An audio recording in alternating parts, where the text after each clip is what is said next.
कहा कि नबी को बाद में कत्ल करना ही है तो पहले अपनी बहन और अपने बहनोई को कत्ल करो। जाकर देखो तुम्हारी बहन भी मुसलमान हो चुकी हैं और तुम्हारा बहनोई भी इस्लाम ला चुका है, ईमान कबूल कर लिया। हजरत उमर ने कहा क्या कह रहे हो, मेरी बहन और मेरे बहनोई ने, हो ही नहीं सकता। उमर का डर उन लोगों को कभी मुसलमान होने नहीं देगा। जाओ पहले पता लगाओ। हजरत उमर ने अपना रुख मोहम्मद रसूलुल्लाह की तरफ से मोड़कर इनकी तरफ कर लिया। दरवाजा खटखटाया तो क्या देखते हैं कि घर में कुरान की तिलावत हो रही है। दरवाजा बहनोई ने खोला तो क्या देखते हैं कि मेरी बहन कुरान की तिलावत कर रही है। हजरत उमर ने कहा ये क्या पढ़ रही हो, उन्होंने कुरान छिपा लिया। सही बताओ क्या पढ़ रही थी।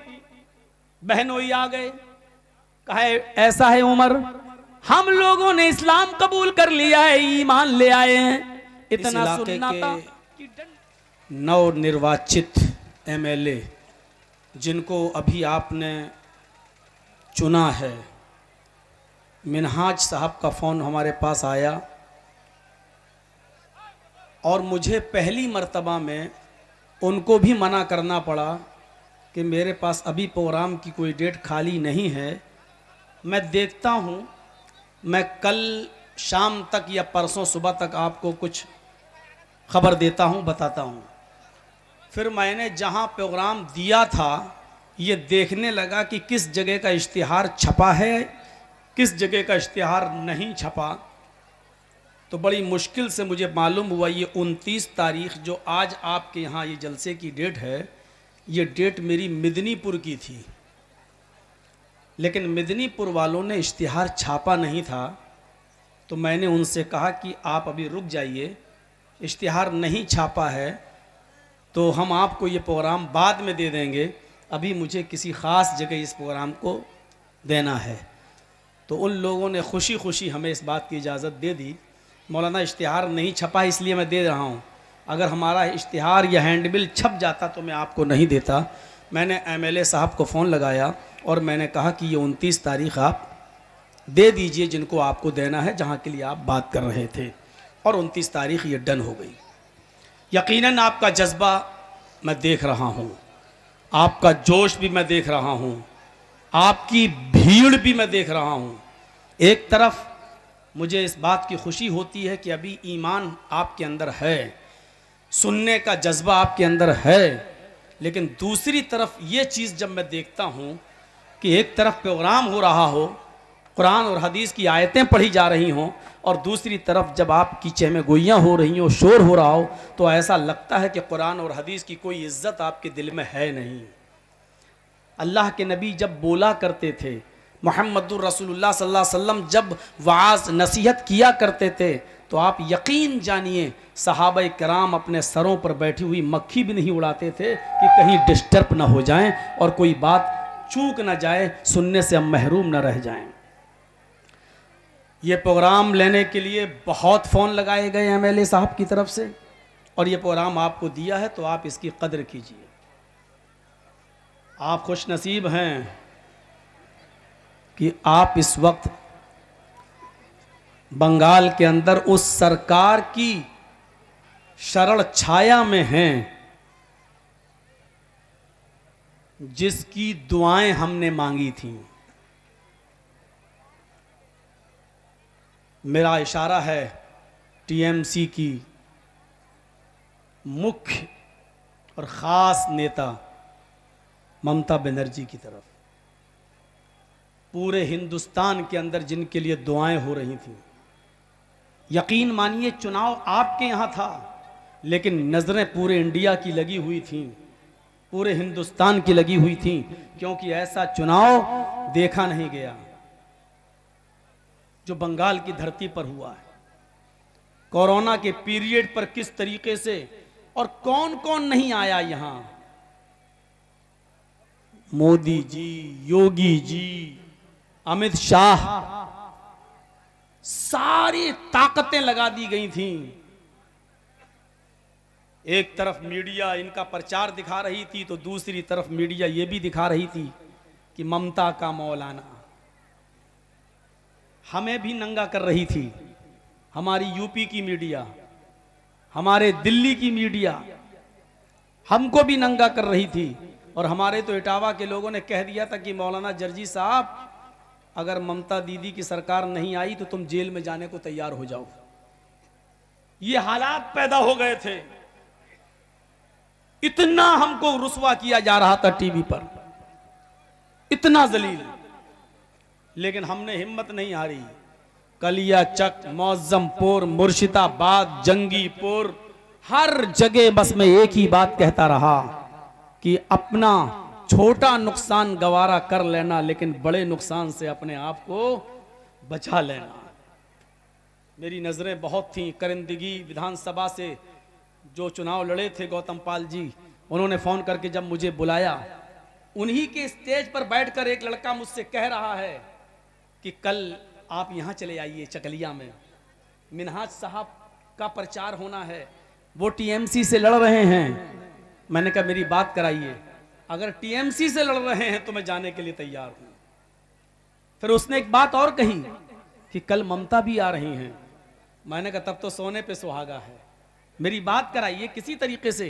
वो बेचारा फोन लगाता रहा मिन्हाज साहब को, लेकिन या तो फोन उठा नहीं या नॉट स्विचेबल बता रहा था कि नेटवर्क से बाहर है। वरना अगर इनसे राब्ता हो जाता, कांटेक्ट हो जाता, तो मैं यहां आने के लिए तैयार था। ये समझ लीजिए कि मैं मचल रहा था कि मैं किसी तरीके से यहां पहुंच जाऊं। लेकिन शाम को मगरिब तक जब कोई जवाब नहीं मिल सका तो फिर मैं वापस हो गया।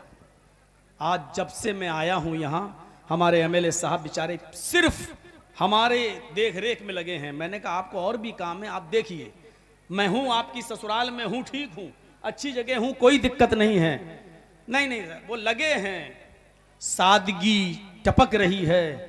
हमें आओ मैं अपनी छत दिखाऊं। छत दिखाने गए, नंगे पैर चल रहे हैं हमारे साथ, अपनी छत पर हमको ले गए ससुराल, हमको तो चप्पल पहना दी, अपने नंगे पैर चल रहे हैं। ये सादगी हमने देखी। मैं इनको मशवरा देता हूं कि सादगी को बरकरार रखना।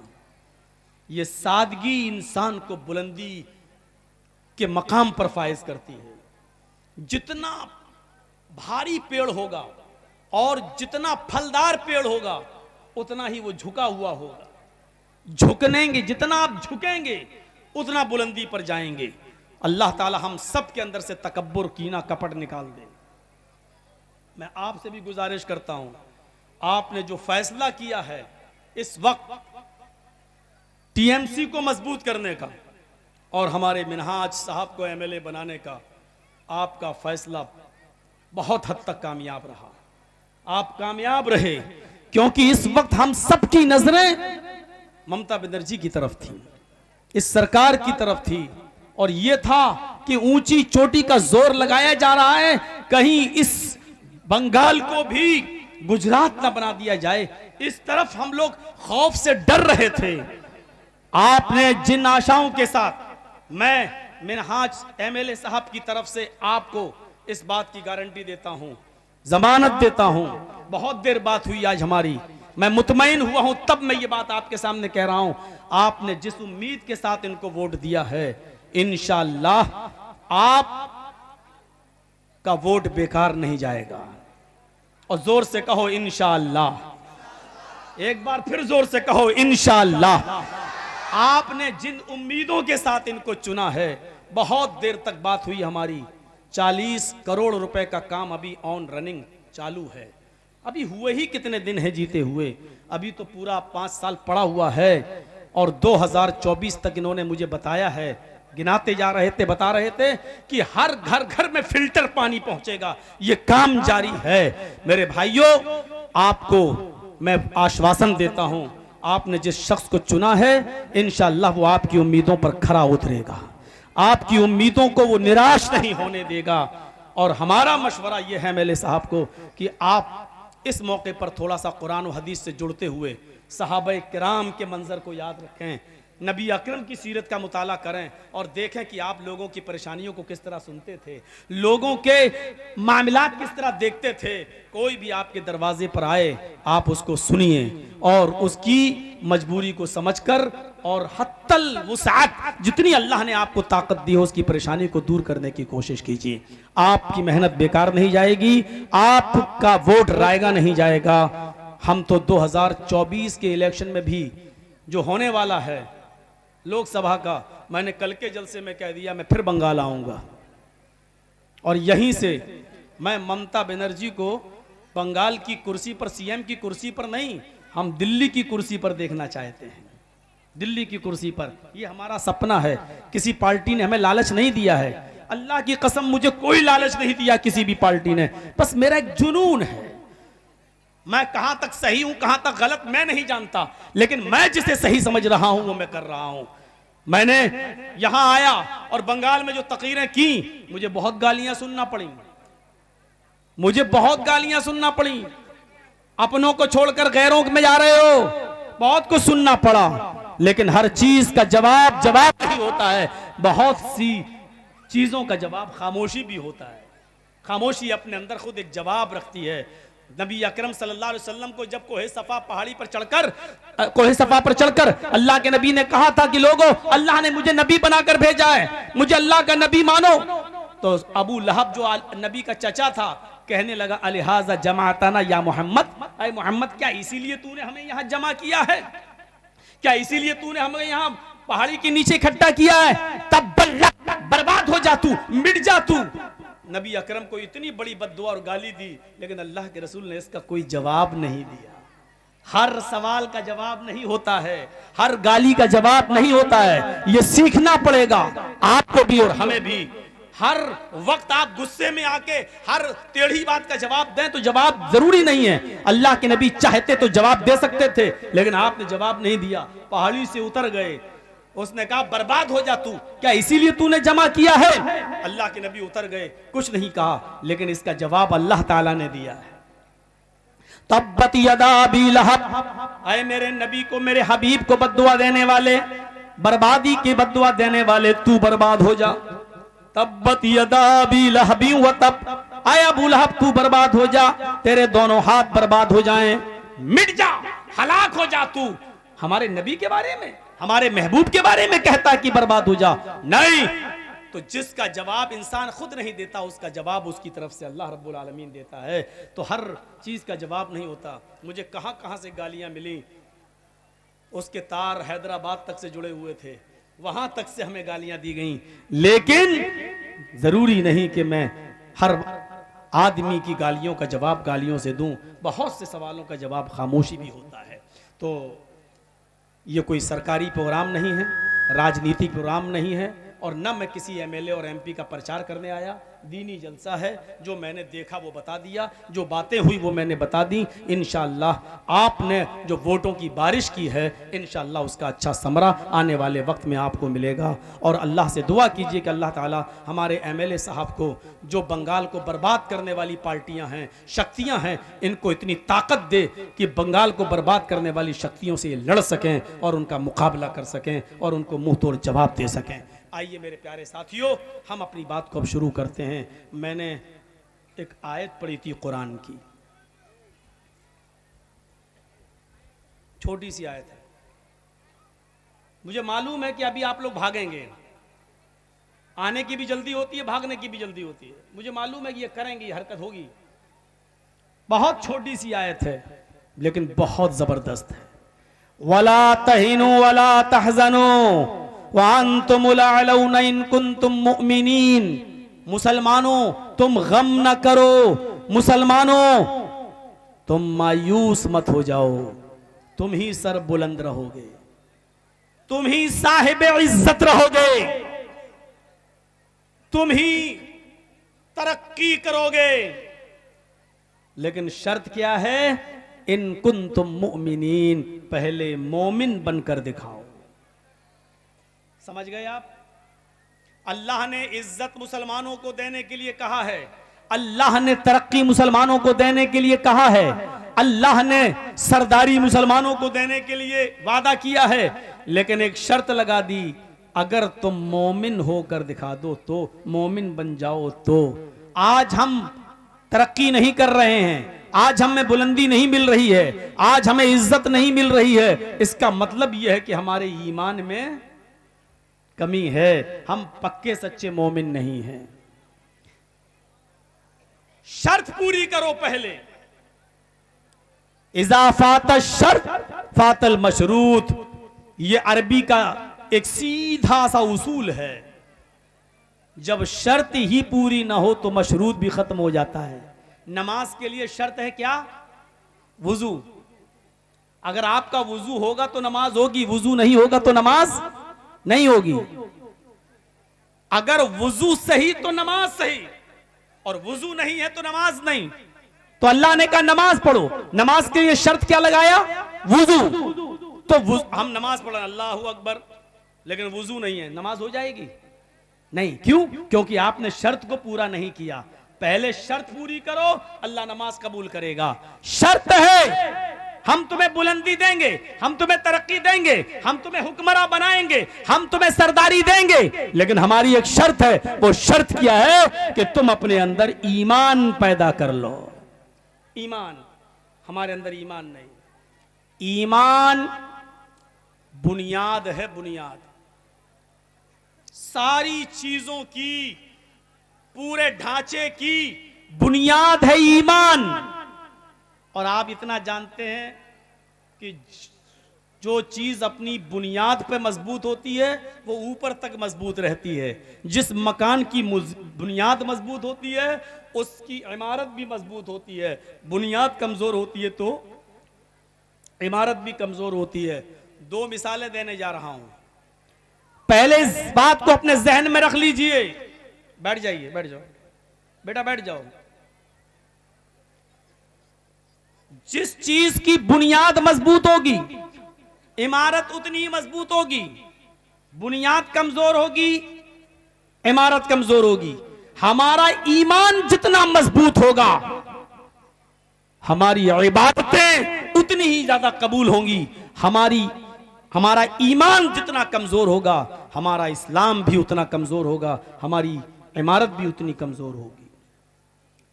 और हमेशा याद रखिएगा, अपनी बुनियाद को जब छोड़ दोगे तो तरक्की नहीं करोगे। मिसाल देता हूं आपको।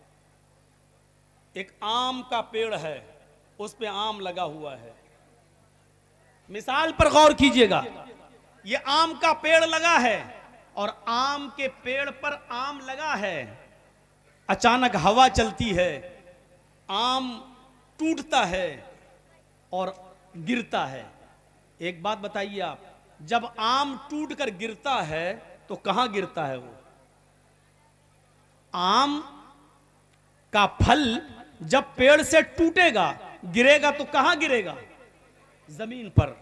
मैं पूछता हूं आपसे कि आम जब अपने दरख्त से और ब्रांच से, शाख से, पत्तों से टूटता है तो जमीन पर क्यों गिरता है? आसमान उसको अपनी तरफ क्यों नहीं खींचता है?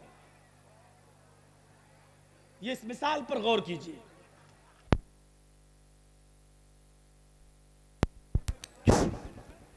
माइक वाले, पैसा नहीं मिलेगा। अगर दोबारा गया तो मैं समझूंगा मोदी ने भेजा तुझे,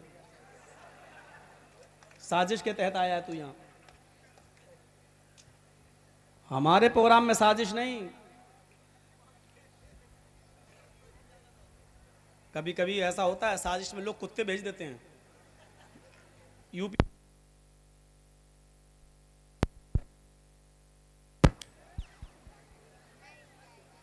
ये तो नौटंकी कर रहा है यार।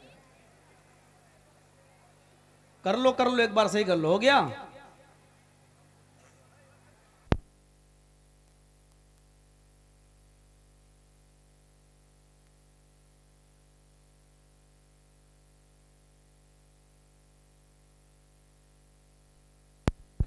ए भैया बैठ जाओ, बैठ जाओ, कहां जा रहे हो?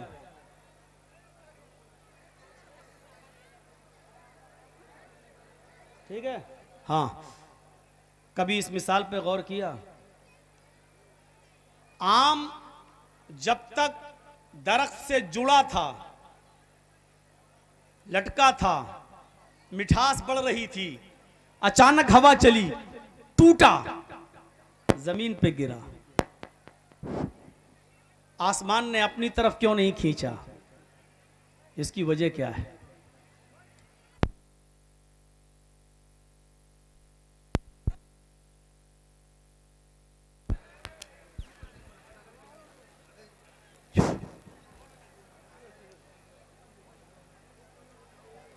अभी ये लोग डिस्टर्ब कर रहे थे, अब वो करने लगा।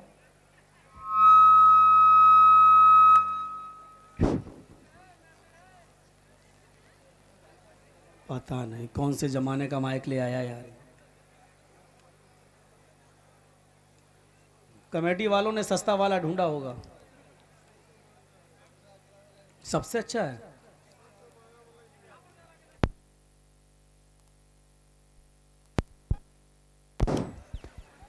भैया कर दो जल्दी यार। सस्ता वाला नहीं बता रहे हैं, सबसे महंगा वाला है। हो गया? अरे जी क्या देते हो, फिर वो डिस्टर्ब कर देता है बीच में।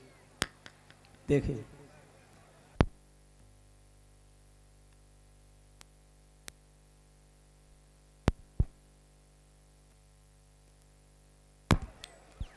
हो गया।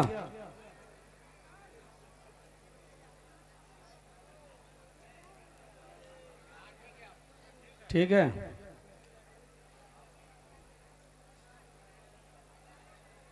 सुनिए, इस मिसाल पर आप गौर कीजिए।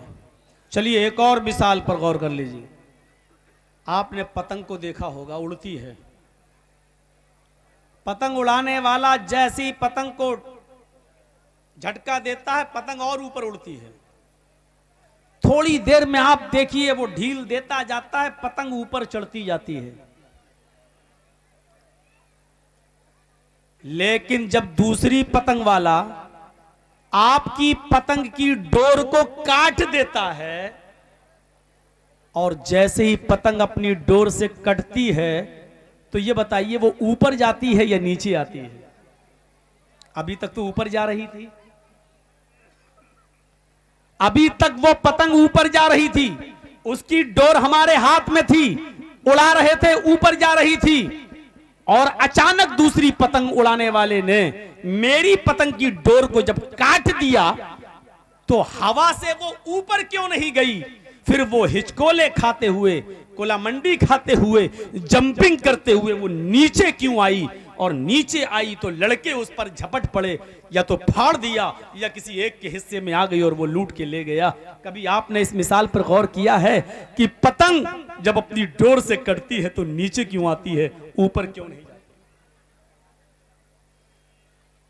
आम का अपने पेड़ से टूटकर जमीन पर गिरना, पतंग का अपनी डोर से कटकर जमीन पर आना, ये चीख चीख कर ये बता रहा है कि जब तक ये चीजें अपनी बुनियाद से जुड़ी हुई थी, तरक्की कर रही थी, ऊपर जा रही थी, और जब इन चीजों ने अपनी बुनियाद से अपना रिश्ता तोड़ लिया, अपनी बुनियाद से अपना रिश्ता काट लिया, तो तरक्की नहीं कर सकती है, जमीन पर आएंगी, गिरना उनका मुकद्दर बन जाएगा। जो चीज अपनी बुनियाद को छोड़ देती है वो तरक्की नहीं करती है, वो जिल्लत की तरफ आती है, पस्ती की तरफ आती है, गिरावट की तरफ आती है, और उस पर लड़के टूटकर उस पतंग के टुकड़े टुकड़े कर देते हैं।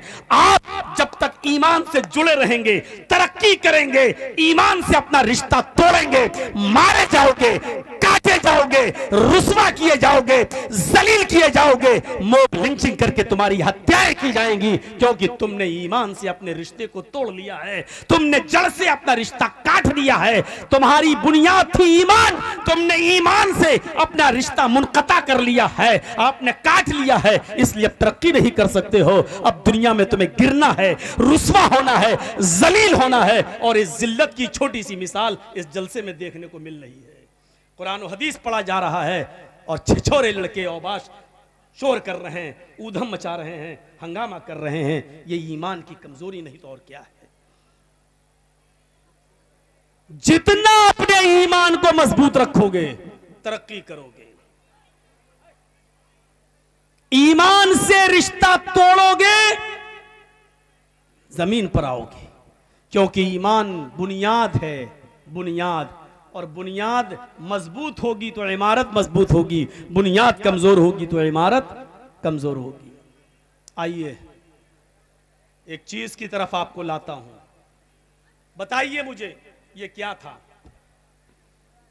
अभी आपके गांव में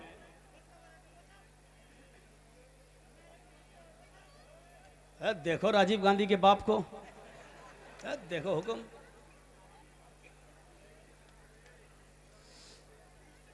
आइए एक मिसाल पर और उसके बाद में वाकयात।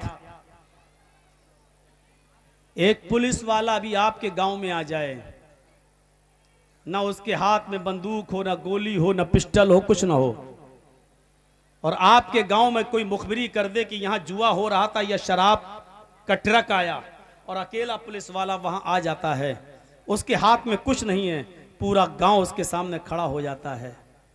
वो डांट रहा है पूरे गांव के सामने, चिल्ला रहा है पूरे गांव के सामने, चीख रहा है पूरे गांव, ऐसा करोगे तो समझ लो क्या होगा, कानून अपने हाथ में मत लीजिए। अकेला चिल्ला रहा है, उसके हाथ में डंडा भी नहीं है, लाठी भी नहीं है, बंदूक भी नहीं है, और पूरा मोहल्ला, पूरा गांव उसकी डांट सुन रहा है, भीगी बिल्ली बना हुआ है, कुछ नहीं बोल रहा है। इस पुलिस वाले को पूरे गांव के सामने कौन सी चीज है जो इसको पूरे गांव का मुकाबला करने के लिए उभार रही है? अकेला पुलिस वाला पूरे गांव को डांट रहा है, फटकार रहा है, क्यों? पूरा गांव उसके सामने डरा और सहमा हुआ है, क्यों? उसकी वजह यह है क्योंकि आप जानते हैं कि पुलिस वाला अकेला जरूर है, लेकिन उसके साथ गवर्नमेंट है, उसके साथ सरकार है, वो ऑन ड्यूटी यहां आया है, वो अकेला नहीं है, उसके साथ सरकारी ताकत है, यानी वो अकेला अपने आप के अंदर एक पूरी सरकार है, इसलिए वो अकेले आपको डांट रहा है, फटकार रहा है। जब वो अकेला है लेकिन सरकार की ताकत का यकीन है उसको कि हमारे साथ गवर्नमेंट है, तो फिर याद रखिए वो किसी से नहीं डरता है।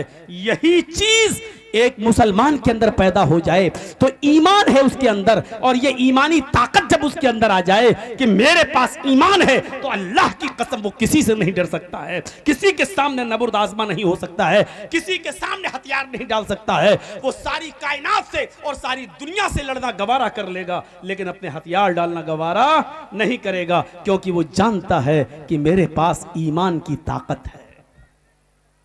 एक पुलिस वाला जानता है कि मेरे पास सरकार की ताकत है, इसलिए आप सबको डांट देता है। एक मुसलमान अगर उसके पास ईमान की ताकत आ जाए तो वो सबसे लड़ जाता है, किसी का खौफ वो अपने अंदर पैदा नहीं करता, अपने अंदर नहीं पालता है। आइए मैं आपको बताऊं ये क्या चीज थी। हजरत उमर फारूक मोहम्मद रसूलुल्लाह सल्लल्लाहु अलैहि वसल्लम की गर्दन उड़ाने के इरादे से निकलते हैं, नबी अकरम की गर्दन उड़ाने के लिए निकलते हैं, तलवार नंगी बाहर निकाले हुए हैं। एक मुसलमान सहाबी उनको रास्ते में मिल जाते हैं, इनसे पूछते हैं, अरे भाई उमर, तलवार बाहर निकाले हुए हो, कहां जा रहे हो? आज तो चेहरे पर बहुत गुस्सा नजर आ रहा है। हजरत उमर ने कहा, तुम्हारे नबी को कत्ल करने जा रहा हूं, मोहम्मद की गर्दन कहो सल्लल्लाहु अलैहि वसल्लम, मोहम्मद की गर्दन उड़ाने के लिए जा रहा हूं। कहा अच्छा? कहा 39 आदमी मुसलमान हो चुके हैं, अब मैं 40वां शख्स मुसलमान नहीं होने दूंगा, बहुत हो गया, पानी हद से ज्यादा चढ़ गया, अब मोहम्मद को ही कत्ल कर दूंगा, न रहेगा बांस न बजेगी बांसुरी। उस आदमी ने कहा, मोहम्मदुर रसूलुल्लाह को बाद में कत्ल करना, ये सहाबी थे, कहा कि नबी को बाद में कत्ल करना ही है तो पहले अपनी बहन और अपने बहनोई को कत्ल करो, जाकर देखो तुम्हारी बहन भी मुसलमान हो चुकी हैं और तुम्हारा बहनोई भी इस्लाम ला चुका है, ईमान कबूल कर लिया। हजरत उमर ने कहा, क्या कह रहे हो, मेरी बहन और मेरे बहनोई ने? हो ही नहीं सकता। उमर का डर उन लोगों को कभी मुसलमान होने नहीं देगा, जाओ पहले पता लगाओ। हजरत उमर ने अपना रुख मोहम्मद रसूलुल्लाह की तरफ से मोड़कर इनकी तरफ कर लिया। दरवाजा खटखटाया तो क्या देखते हैं कि घर में कुरान की तिलावत हो रही है। दरवाजा बहनोई ने खोला तो क्या देखते हैं कि मेरी बहन कुरान की तिलावत कर रही है। हजरत उमर ने कहा ये क्या पढ़ रही हो? उन्होंने कुरान छिपा लिया। सही बताओ क्या पढ़ रही थी? बहनोई आ गए, कहा ऐसा है उमर, हम लोगों ने इस्लाम कबूल कर लिया है, ईमान ले आए हैं। इतना सुनना था कि डंडे लाठी उठाई और अपने बहनोई को पीटना शुरू कर दिया। उमर फारूक की बहन ने अपने पति को, अपने हस्बैंड को पीटते हुए देखा तो वो बचाने आई, तो उनको भी पीटना शुरू कर दिया, लहू लुहान कर दिया। गौर करो, वो उमर जिससे पूरा मक्का कांपता था, मदीना कांपता था, जिससे कैसरो किसरा की हुकूमतें लर्जा बरंदाम थीं, ये उमर जब अपने बहन और बहनोई को पीटते पीटते थक गया और बहन के जिस्म से खून बहने लगा, तो बहन खड़ी होकर ललकारती है, आए उमर। हजरत उमर ने कहा आज मेरा नाम ले रही है तू? नाम ले रही है मेरा? हां, अब तू भाई कहलाने के लायक नहीं रहा। अब मैंने तेरा नाम लिया है, क्यों ना लूं तेरा नाम? कहा बहन आज तक तूने मुझे भाई के नाम से पुकारा, भाई, और आज उमर कह रही है, इतनी जुर्रत। बहन कहती है उमर सुन, मैं इस्लाम ले आई, ईमान ले आई, मेरे साथ मेरे शौहर भी इस्लाम ले आए, ईमान ले आए। अब मेरी आखिरी बात सुन ले, कितना भी पीट ले, कितना भी मार ले, मेरी गर्दन काट दे और मेरे जिस्म के टुकड़े टुकड़े कर दे। सीरत उमर की किताब में लिखा है कि उमर की बहन ने एक जुमला और कहा, फातिमा ने, आए उमर मेरे जिस्म के टुकड़े टुकड़े करने के बाद मेरे इन टुकड़ों को कुत्तों के सामने डाल दे और मेरे गोश्त को, मेरे जिस्म के टुकड़ों को कुत्तों को खिलवा दे। ये सब करवाना मुझे मंजूर है, लेकिन ईमान से भट जाऊं ये मुझे मंजूर नहीं है। मैं ईमान ला चुकी हूं, अब इसको मैं नहीं छोड़ सकती। उमर के सामने तलवार और डंडों के सामने वो खड़ी हो गई और बहनोई भी खड़े हो गए। मैं पूछना चाहता हूं, वो उमर जिससे जमाना कांपता था, लेकिन उसकी बहन उमर का मुकाबला कर रही है, बहन में वो कौन सी ताकत थी और ये ताकत किस चीज की थी जिसने उमर के सामने उसकी बहन को लाकर खड़ा कर दिया है? ये क्या ताकत थी? जब उमर की बहन के अंदर ईमान जाग गया, उसने समझ लिया, और जब ईमान की ताकत उसके अंदर आ गई तो वह न उमर के डंडों से डर रही है, न उमर की तलवार से डर रही है, न उमर के गुस्से से डर रही है।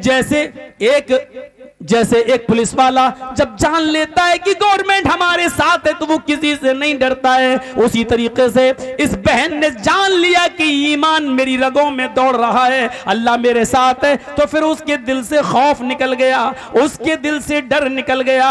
अब मुझे डरने की जरूरत नहीं है क्योंकि ईमान मेरी रगों में दौड़ रहा है। जिसके अंदर जितना मजबूत ईमान होगा उसकी इमारत इस्लाम की उतनी मजबूत होगी। अपने अंदर ईमान की ताकत पैदा करो। अल्लाह की कसम, ईमान अगर अपने अंदर पैदा कर लिया तो दुनिया की सारी ताकतें तुम्हें हेच नजर आएंगी, दुनिया की सारी ताकतें तुम्हें मक्खी या मच्छर जैसी नजर आएंगी। आप किसी से नहीं डरोगे, शर्त यह कि तुम अपने अंदर इस्लाम ईमान पैदा कर लो, अपनी बुनियाद से जुड़ जाओ। नहीं जुड़ोगे तो पतंग की तरह कटोगे, नीचे आओगे। हजरत बिलाल की तरफ नजर डालो, हजरत बिलाल की तरफ नजर डालो मेरे प्यारे साथियों। वही हजरत बिलाल हैं जो निहायत ही काले कलूटे हैं, जिनकी शक्ल इतनी काली कि हदीस की किताबों में आता है कलहुमा। कोयले को और बिलाल को एक जगह रख दिया जाए तो कोयला तुम्हें फिर भी साफ नजर आएगा, बिलाल कोयले से ज्यादा काले।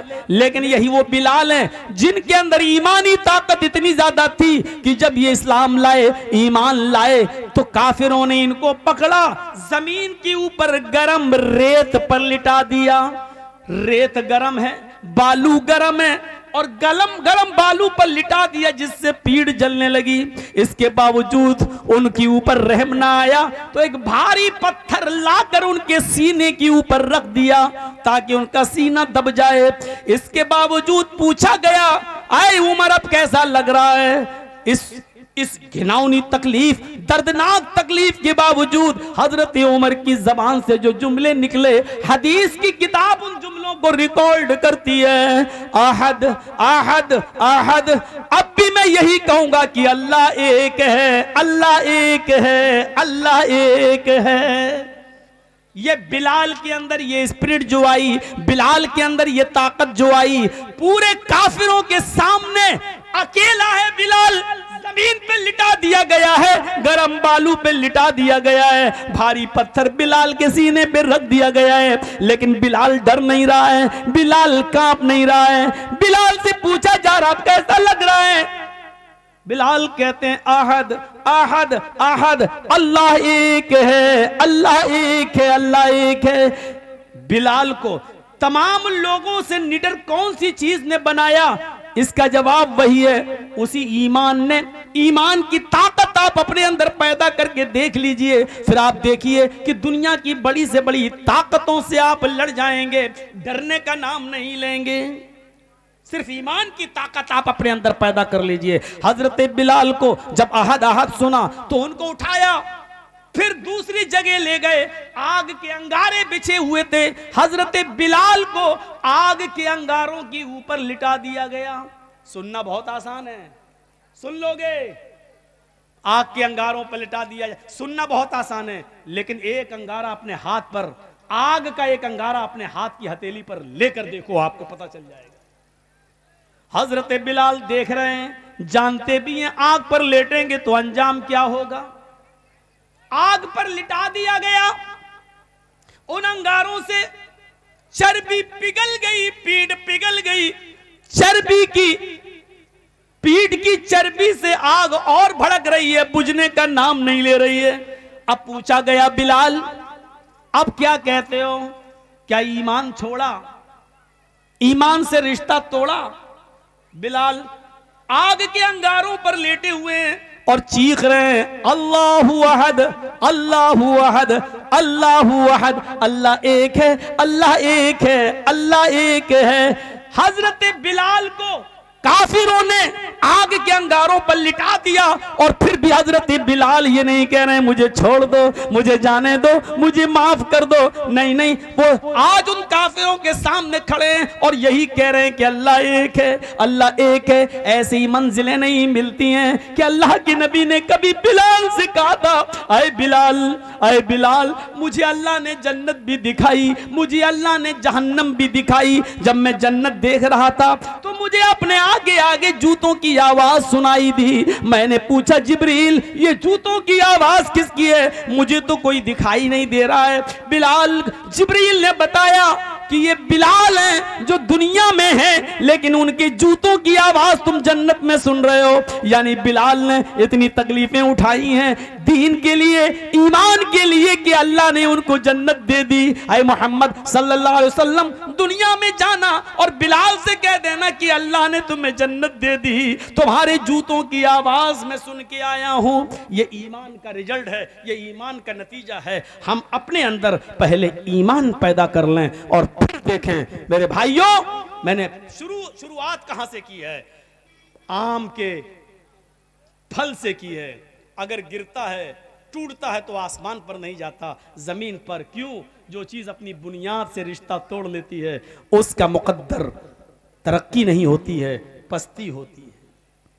जो पतंग अपनी डोर से कटती है तो ऊपर नहीं जाती, नीचे आती है, क्योंकि उसने अपनी बुनियाद से रिश्ता तोड़ लिया है। आपकी और हमारी बुनियाद है ईमान। अगर इससे हमने अपना रिश्ता तोड़ लिया तो कभी हम तरक्की नहीं कर सकते हैं, हम तनज़्ज़ुली का शिकार होंगे, हम नीचे जाएंगे। खालिद इब्ने वलीद ने एक जंग के अंदर 9 तलवारें तोड़ डाली, हारी हुई जंग को जीत में बदल दिया। हर तरफ खालिद इब्ने वलीद के चर्चे होने लगे। वाह क्या लड़ा खालिद, क्या लड़ा खालिद, वाह खालिद इब्ने वलीद। हजरत उमर फारूक को जब पता चला कि लोगों ने हजरत खालिद इब्ने वलीद की तारीफें करना शुरू कर दी, तो हजरत खालिद इब्ने वलीद को सिपह सालारी के ओहदे से हटा दिया, कमांडर इन चीफ के ओहदे से हटा दिया। अच्छा एक बात बताइए, हम अच्छा काम करेंगे तो हमारा प्रमोशन होना चाहिए या डिमोशन होना चाहिए? प्रमोशन होना चाहिए। हजरत खालिद इब्ने वलीद ने 9 तलवारें तोड़ी, जीत हारी हुई जंग को जीत में बदल दिया, चारों तरफ चर्चे हो रहे हैं, तो हजरत उमर को उनको आगे बढ़ाना चाहिए, प्रमोशन देना चाहिए या नीचे? अकल तो यही कहती है कि आगे प्रमोशन देना चाहिए, लेकिन हजरत उमर ने उल्टा किया। क्या किया? खालिद इब्ने वलीद को माजूल कर दिया, उनको कमांडर इन चीफ के ओहदे से हटा दिया और आम सिपाही बनाकर तलवार दे दी, जाओ अब तुम कमांडर इन चीफ नहीं, किसी भी जंग में जाओगे तो एक मामूली सिपाही की हैसियत से लड़ोगे।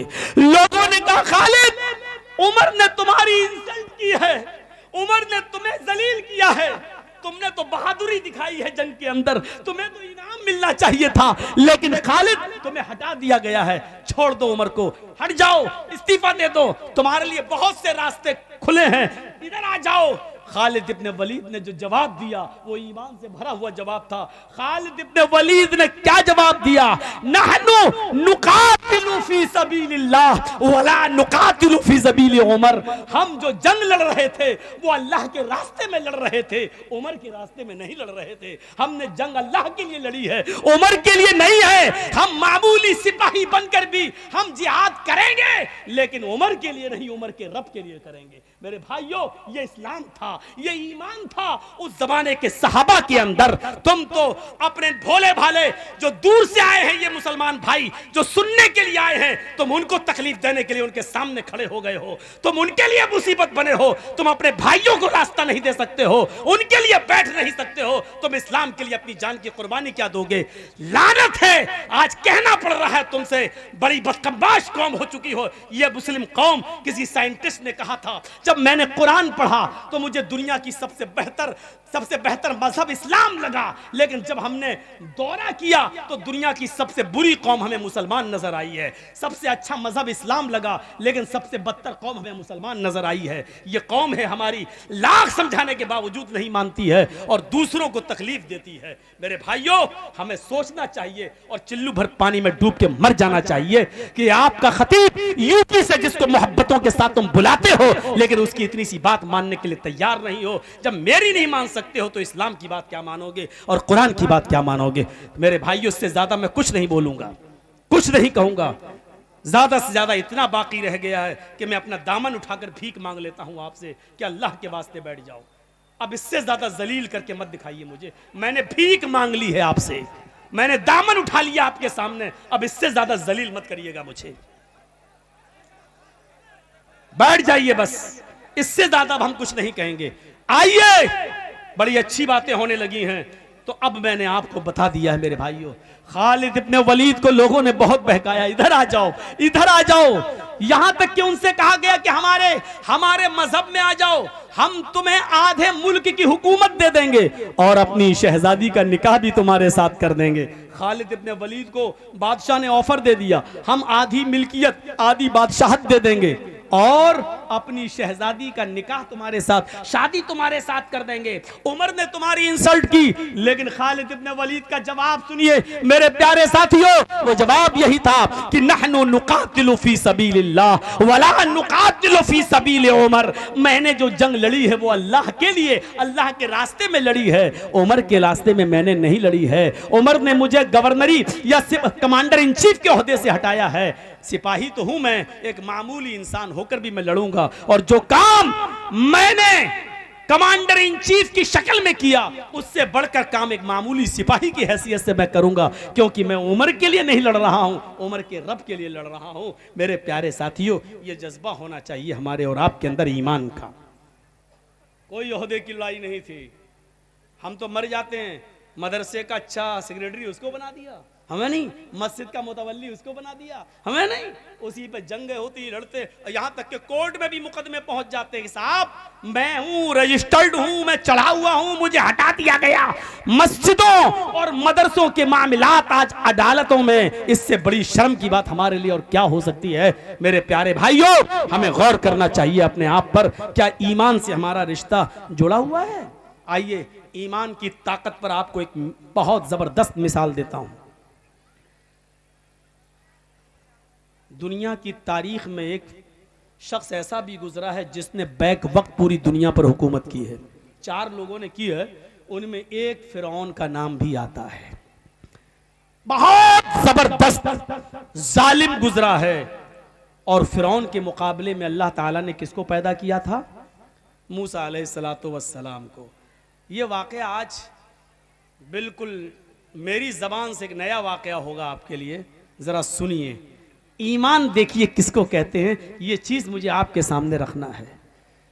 जब थक गया फिरौन भी, तो कहा कि मूसा आओ मुकाबला कर लेते हैं, या तो अब तुम्हारे आदमी इस दुनिया में रहेंगे या मेरे आदमी रहेंगे। आओ एक मैदान में जमा हो जाते हैं। मूसा अलैहिस्सलाम अपने चंद लोगों को लेकर चले जाते हैं। मूसा पर ईमान लाने वाले थे ही कितने, मामूली लोग, चंद लोग। फिरौन की पूरी फौज आ गई। फिरौन ने अपने जादूगरों को बुला लिया, इधर आओ, आओ आपको एक मंजर दिखाते हैं। यहां स्पीड मेरी थोड़ी सी स्लो हो जाएगी क्योंकि मुझे समझाना है। फिरौन ने अपने साथियों को बुला लिया, इधर आओ।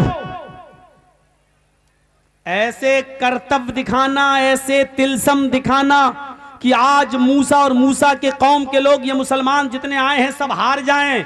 देखो हमारा नाम मिट्टी में ना मिलने पाए। आज तुम्हें मूसा को शिकस्त देना है, मूसा को हराना है। फिरौन को अपने जादूगरों पर बहुत भरोसा था। जादूगरों ने कहा बिल्कुल आप तैयार रहिए, मूसा और उसके कौम को हराना मेरे बाएं हाथ का काम है, अभी हरा दूंगा। जब दोनों आमने सामने आ गए, इधर फिरौन का लश्कर खड़ा है, फिरौन भी, इधर मूसा और मूसा का लश्कर खड़ा है। फिरौन के जादूगरों ने फिरौन से कहा, ओहो ईमान देखिए, फिरौन के जादूगरों ने फिरौन से कहा, इन्ना लना लाजरन इन कुन्ना नहनुल गालिबीन। आए फिरौन, आए हमारे बादशाह, अगर हम मूसा से जीत गए, मूसा पर गालिब आ गए, मूसा को हरा दिया, तो हमें क्या इनाम मिलेगा? इन्ना लना लाजरन इन कुन्ना नहनुल गालिबीन। अगर हम गालिब आ गए, कुरान कह रहा, कुरान, अगर हम गालिब आ गए तो हमें क्या इनाम मिलेगा? हमें आप क्या नवाजेंगे, हमें क्या देंगे? उधर से फिरौन की तरफ से जवाब आता है, नाम व इन्नकुम लमिनल मुकर्रबीन, तुम हमारे खास लोगों में शामिल हो जाओगे, कैबिनेट में तुम्हें जगह मिल जाएगी, तुम हमारे मुकर्रब बन जाओगे, मेरे आसपास बैठोगे, मेरे साथ चलोगे, खाओगे पियोगे। अभी किसी को पता चल जाए कि हम ये काम करेंगे तो मोदी जी का हम करीबी बन जाएंगे, तो करेगा कि नहीं करेगा? फौरन कर जाएगा। क्यों? अरे भाई मोदी का मुकर्रब बन जाए तो समझ लो कि इंडिया मेरे हाथ में। अब सोचो कि फिरौन के जादूगरों को जब फिरौन ने यह कहा कि हम तुम्हें अपना मुकर्रब बना लेंगे, अपना करीबी बना लेंगे, अपने दरबार में तुम्हें शामिल कर लेंगे, तो फिरौन के जादूगरों का हौसला कितना बुलंद हो गया होगा। हैं? वो फिरौन जिसकी हुकूमत आधी दुनिया से ज्यादा हिस्से पर रही हो, उसका करीबी हो जाना कितने बड़े कमाल की बात थी। बस शुरू हो गया मुकाबला। फिरौन के जादूगरों ने, ए बेटा कमर में दर्द हो रहा है, बैठ जाओ, अभी तो कमर से काम ही नहीं लिया, दर्द हो गया।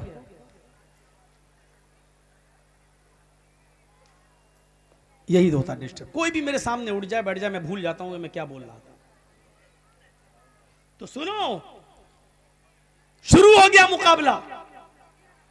अब मुकाबला जब शुरू हुआ तो फिरौन के जादूगरों ने क्या किया, अपनी रस्सियां निकाली और फेंक दी।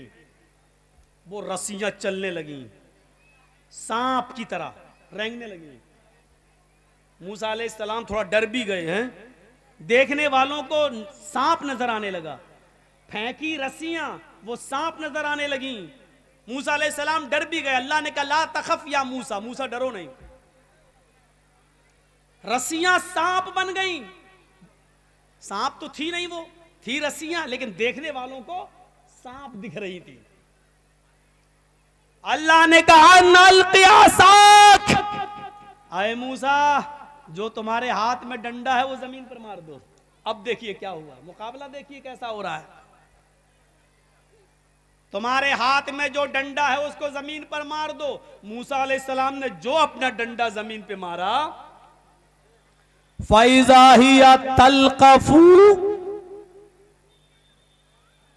ऐसा लगा वो एक अज़दहा बन गया और अज़दहा की शक्ल में आया और आते ही उसने फिरौन के जादूगरों की रस्सियों को, जो सांप दिख रहे थे, सबको खा गया, सबको हजम कर गया। जो खोला मुंह, सब उसके मुंह में चले गए जितने सांप दिख रहे थे। फिरौन के जादूगर हक्का बक्का रह गए हैं। वो समझ गए, यहीं से वो समझ गए कि हमने जो दिखाया वो तिलस्म था, हमने जो दिखाया वो जादू था, हमने जो दिखाया वो ढोंग था, हमने जो दिखाया वो मक्कारी थी, हमने जो दिखाया वो एक चाल थी। लेकिन मूसा ने जो दिखाया वो मक्कारी नहीं है, वो चाल नहीं है, वो जादू नहीं है, वो अल्लाह की मदद है। मूसा ने जो दिखाया वो जादू नहीं है। वो समझ गए। वो ये भी समझ गए कि अब बिल्कुल बचने का रास्ता नहीं है। बैक वक्त जैसे ही उन्होंने देखा कि हमारी रस्सियों को जो सांप नजर आ रही थी, मूसा का अज़दहा खा गया, मूसा ने जो डंडा मारा वो अज़दहा बन गया और खा गया। वो समझ गए कि मेरी हालत खराब है। मूसा ने जो दिखाया वो मूसा का कमाल नहीं, मूसा के रब का कमाल है। अभी तो वो फिरौन से मांग रहे थे कि क्या हमें क्या इनाम दोगे, हमें क्या रुपया पैसा दौलत जमीन जायदाद क्या दोगे। अभी तो वो ये मांग रहे थे। लेकिन जैसे ही देखा कि फिरौन की जादूगरों की रस्सियों को जब मूसा के अज़दहे ने खा लिया, तो वहीं से चीख पड़े आमन्ना बिरब्बिल आलमीन रब्बि मूसा व हारून। फिरौन के सामने चीख पड़े, हम ईमान ले आए रब्बुल आलमीन पर, हम अल्लाह रब्बुल आलमीन पर ईमान लाए, हम उस रब पर ईमान लाए जो मूसा का रब है, जो हारून का रब है। आमन्ना बिरब्बिल आलमीन, हम ईमान लाए रब्बुल आलमीन पर, रब्बे मूसा व हारून, मूसा के रब पर, हारून के रब पर। एक जुमला याद रखना, क्या लाए? ईमान। अभी तक काफिर थे, अब ईमान लाए। अब हम आपको दिखाते हैं ईमान जब ले आए, बुनियाद से जब जुड़ गए, तो ईमान लाने के बाद इन जादूगरों की ताकत का हाल देखिए क्या होता है। अभी तक ईमान नहीं था तो रस्सी को सांप बना रहे हैं। ईमान जब पैदा हो गया इनके अंदर, तो अब क्या हुआ? फिरौन ने देखा ये तो पांसा ही उलट गया है, हम तो लाए थे मूसा के खिलाफ, ये सब हमारे खिलाफ हो गए। अब क्या होगा? अब क्या होगा? तो फिरौन ने कहा ए जादूगरो, तुम बहुत बड़ी गलती कर रहे हो। मेरी इजाजत के बगैर तुम ईमान ले आए, मेरी इजाजत के बगैर तुम ईमान ले आए, बहुत गलत काम तुमने किया है। समझ लो, मैं तुम्हें एक और मौका दे रहा हूं, हारून और मूसा के रब पर ईमान छोड़ दो, लौट आओ हमारे पास। इन्हीं जादूगरों ने जो ईमान ले आए, अब जवाब क्या दिया फिरौन को? उस जवाब को देखो, उसमें ईमान की ताकत छलकती हुई नजर आती है। लन्नु उसीरा कालामा, आए फिरौन, अब हम तुमको तरजीह नहीं दे सकते, अब हम तुमको फौकियत नहीं दे सकते। उन वाज़ह निशानियों को देखने के बाद जो अल्लाह तबारक व तआला की तरफ से मूसा ने दिखाई है, हमें अपना डंडा जमीन पे मारा और अल्लाह ने अज़दहा बना दिया। इस निशानी को देखने के बाद हम अब ईमान बदल नहीं सकते, हमारा ईमान बाकी रहेगा।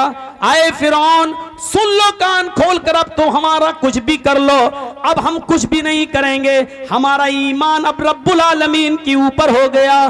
फिरौन ने इसके जवाब में जो जुमले कहे वो सुनो। क्या कहा? लउक़त्तिअन्ना अयदियकुम व अर्जुलकुम मिन खिलाफ सुम्मा लउसल्लिबन्नकुम अजमईन। आए जादूगरो, अगर तुमने मूसा के रब को न छोड़ा, आए जादूगरो, अगर तुमने हारून के रब को न छोड़ा तो हम तुम्हें तुम्हारे हाथ और तुम्हारे पैर काट देंगे मुखालिफ सिमतों से।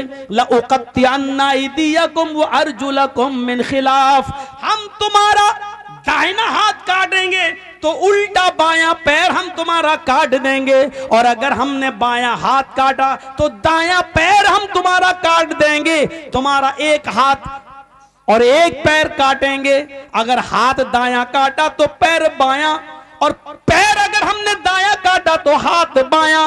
एक पैर और एक हाथ हम तुम्हें काट देंगे। सुम्मा लउसल्लिबन्नकुम अजमईन, और उसके बाद हम तुम सबको सूली पे लटका देंगे, हम तुम सबको सूली पे चढ़ा देंगे।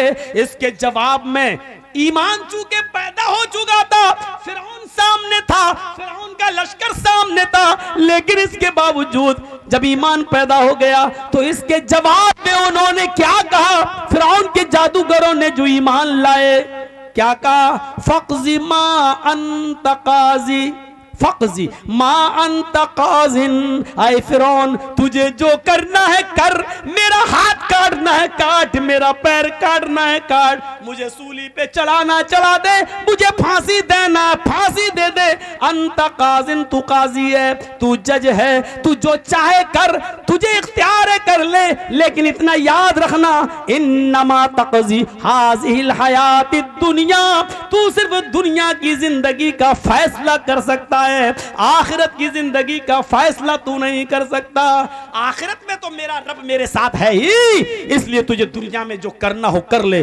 जो अभी फिरौन के करीब होना चाहते थे, फिरौन से इनाम मांग रहे थे, लेकिन मूसा पर ईमान लाए, और ईमान लाने के बाद उनकी ताकत का हाल यह हो गया कि न वो फिरौन से डरे, न फिरौन के लश्कर से डरे। फिरौन ने उनका हाथ काटा कटवा लिया, उनका पैर काटा कटवा लिया, उनको सूली पे लटकाया लटक गए, लेकिन फिर अल्लाह पर जो ईमान ला चुके थे उसको बदला नहीं, फिर रब मूसा और हारून के रब पर ईमान छोड़ा नहीं। ईमान ये होता है, और ईमान की ताकत ये होती है। क्या हमारे पास ईमान की ताकत है? ये हम अपनी सोसाइटी पर नजर डालें, हम अपने मंजर पर नजर डालें, हम अपने समाज पर नजर डालें, और देखें कि कितना ईमान है हमारे अंदर, कितने % हम मुसलमान हैं। हम अपनी जिंदगियों पे भी तो नजर डालें। वो तारिक इब्ने ज़ियाद, जिसकी तारीख आपने पढ़ी होगी, वो तारिक इब्ने ज़ियाद जब बहुत से शहरों को फतह करते हुए अफ्रीका के जब स्पेन की धरती पर पहुंचता है, वो तारिक इब्ने ज़ियाद बहुत से मुल्कों को फतह करने के बाद जब स्पेन की धरती पर, स्पेन की सरजमीन पर पहुंचता है, तो तमाम लश्कर वालों का, जो तारिक इब्ने ज़ियाद की फौज थी, तमाम उस फौज के बारे में हुक्म देता है कि कश्तियों में आग लगा दो।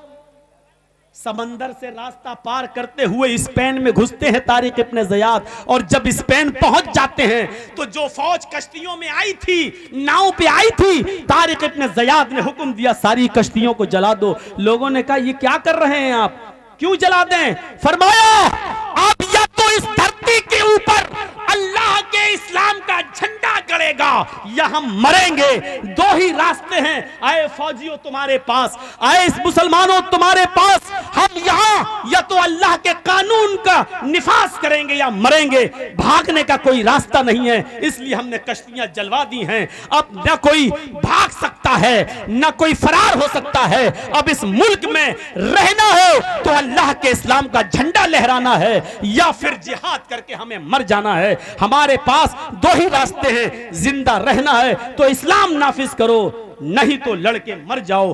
भागना, कोई भागे नहीं, इसलिए मैंने कश्तियां जला दी ताकि न रहेगा बांस न बजेगी बांसुरी। ये ईमान था, ईमानी ताकत उनके अंदर थी। मेरे भाइयों, ये डर पैदा हुआ कि अगर ये यहाँ स्पेन की फौज से कहीं हमारे मुसलमान डर न जाएं, कहीं कश्ती से आए, कश्ती उठाकर फिर भाग न जाएं, इसलिए स्पेन पहुंचने के बाद तारिक इब्न ज़ियाद ने कश्तियां जलवा दी और कहा अब या तो रहेंगे तो इस्लाम कायम करेंगे या फिर लड़कर मर जाएंगे। दो रास्तों के अलावा तीसरा रास्ता हमारे पास नहीं है, और ये वही कर सकता है जिसके पास ईमानी ताकत हो। हमारी बुनियाद कमजोर है।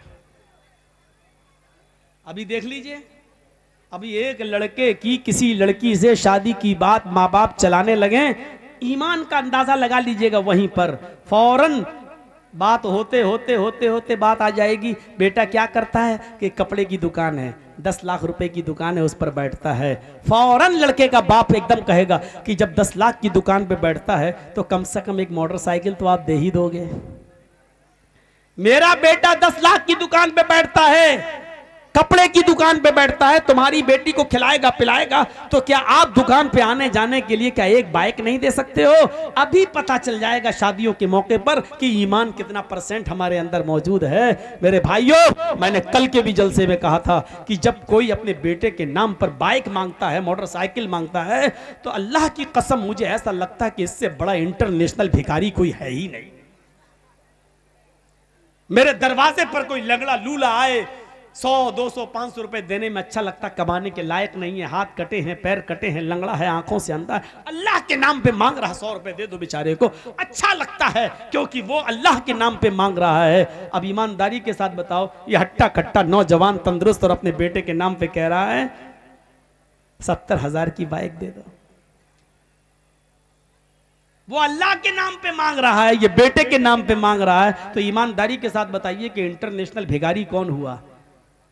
जो अल्लाह के नाम पे 100 रुपए मांगता वो, या जो अपने बेटे के नाम पर मोटरसाइकिल मांग रहा है वो कौन है? ये आप फैसला करके बताइए कि इन दोनों में इंटरनेशनल भिखारी कौन है। अल्फाज मेरे कड़वे हैं, सख्त हैं, जहरीले हैं, लेकिन सुनना पड़ेगा आपको। माफी नहीं मांगूंगा मैंने भीख मांग ली शेरवानी का दामन उठाकर अपनी कौम के लिए, लेकिन यहां मैं गलत नहीं हूं। मैंने कहा है इंटरनेशनल भिखारी, मैं अपने जुमलों पे कायम हूं। इसके लिए मैं आपसे माफी का चंदा नहीं मांगूंगा कि माफ कर दो, नहीं। क्यों मांगे? हमने कोई गलत बोला है क्या? हो तो हो इंटरनेशनल भिखारी, मैं क्या करूं? अपने बेटे के नाम पे मांगोगे और हम आपको भिखारी भी ना कहें? वाह साहब, बारात आ रही है साहब, 400 और 500 आदमी बारात में जा रहे हैं। ईमान देखिए हमारा, 400-500 आदमी। लड़की वाले से कह रहे हैं साहब हेलो 400 आदमी की बारात जा रही है। अच्छा, लड़की का बाप मजबूर है, अच्छा ठीक है, सुनो दहेज में 2-3 आइटम कम दे दोगे चलेगा, लेकिन खातरी में कमी नहीं होनी चाहिए। हमारे मेहमान की मेहमान नवाजी अच्छी होनी चाहिए। जानते हो इसका मतलब क्या है?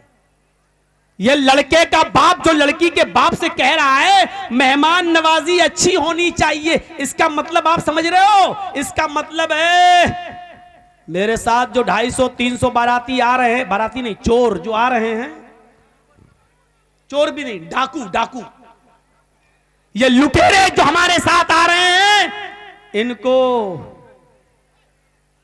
छोटा बड़ा नहीं चलेगा, छोटा देना। मतलब मुंह से नहीं कह रहा, मुंह से इतना कहा खातरी अच्छी कर देना। जहेज में 1-2 आइटम कम दे देना चलेगा, लेकिन खातरी अच्छी कर देना, मेहमान नवाजी अच्छी। ये इस अच्छी में बहुत सी चीजें छिपी हुई हैं। यानी बड़ा नहीं चलेगा, छोटा देना, पोल्ट्री नहीं चलेगा, देसी मुर्गा चलेगा, वो देना, एक आइटम नहीं चलेगा, 5-6 आइटम देना। इस अच्छी में ये सारी चीजें छिपी हुई हैं। और इन लुटेरों का पेट भरने के लिए उस लड़की का बाप कहां कहां से बेचारा कर्जा लेता है, और आपको एक टाइम अच्छा खाना खिला देता है। अच्छा खाने का मतलब समझ गए ना? आपको बड़े का नहीं मटन खिला देता है, देसी मुर्गा खिला देता है, आपके पेट की जहन्नम को भर देता है। हालांकि इस एक दिन के खिलाने के चक्कर में उस लड़की के बाप को उसका कर्ज का अदायगी करते हुए कितना सूद देना पड़ता है और कितने साल तक उसका कर्जा अदा नहीं कर पाता है वो बेचारा। कभी आपने उस गरीब बाप की गुर्बत की तरफ भी आपने ख्याल रखा है? इतना याद रखना, अगर आपने किसी गरीब की गुर्बत को नहीं देखा तो आप जालिम हो जाएंगे, आप जालिम कहलाएंगे। ये जमीन पड़ी है, ये खाली जमीन है जहां औरतें बैठी हुई हैं, मैं यहीं रहता हूं, थोड़ा पानी दीजिए, मैं यहीं रहता हूं, चलिए मान लीजिए मुझे मालूम है कि ये एक जमीन किसकी है। आपका नाम? शराफत अली का नाम है। मान लीजिए जमीन शराफत अली साहब की है। अब सुनिए, बहुत इंपॉर्टेंट बात बताने जा रहा हूं, सुनना पड़ेगा तुम्हें नहीं, तुम्हारे बाप को भी सुनना पड़ेगा। जब तक मैं यहां हूं, ये पावर मुझे मोहम्मद रसूलुल्लाह ने दिया है। बैठो यहां पर, सुनो। ये जमीन शराफत अली साहब की है, 2 लाख की जमीन है। मुझे मालूम है कि 2 लाख की जमीन है, लेकिन शराफत अली साहब की वालदा की तबीयत खराब है, इनको हॉस्पिटल में अपनी मां का इलाज करा रहे हैं।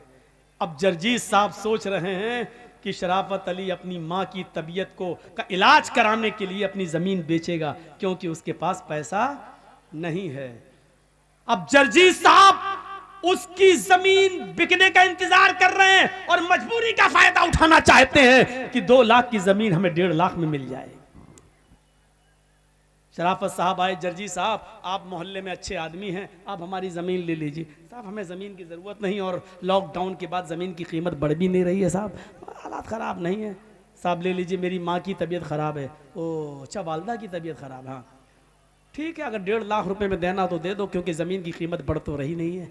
मालूम है कि 2 लाख की है, लेकिन शराफत अली साहब मजबूर हैं और ये अपनी माँ का इलाज कराने के लिए वो जमीन 1.5 लाख रुपए की दे देते हैं। हमने 1.5 लाख लगाया, इन्होंने 1.5 लाख दे दिया, लेकिन जर्जीज को मालूम है कि वो जमीन 2 लाख की है। अल्लाह की कसम, हम इसके बावजूद बेईमान हैं, चाहे सौदा करके ही हमने क्यों ना लिया हो, क्योंकि हमें मालूम है कि वो 2 लाख की जमीन है। हम हक मार रहे हैं, हम मजबूर की मजबूरी का नाजायज फायदा उठा रहे हैं। और इस्लाम ये कह रहा है कि तू चाहे कितनी नमाजें पढ़ ले, चाहे कितने रोजे रख ले, लेकिन तूने अपने मुसलमान भाई के ऊपर जुल्म किया है, अल्लाह की कसम तेरी नमाज कबूल नहीं होगी, तेरा रोजा कबूल नहीं होगा। हम पढ़े कहां हैं?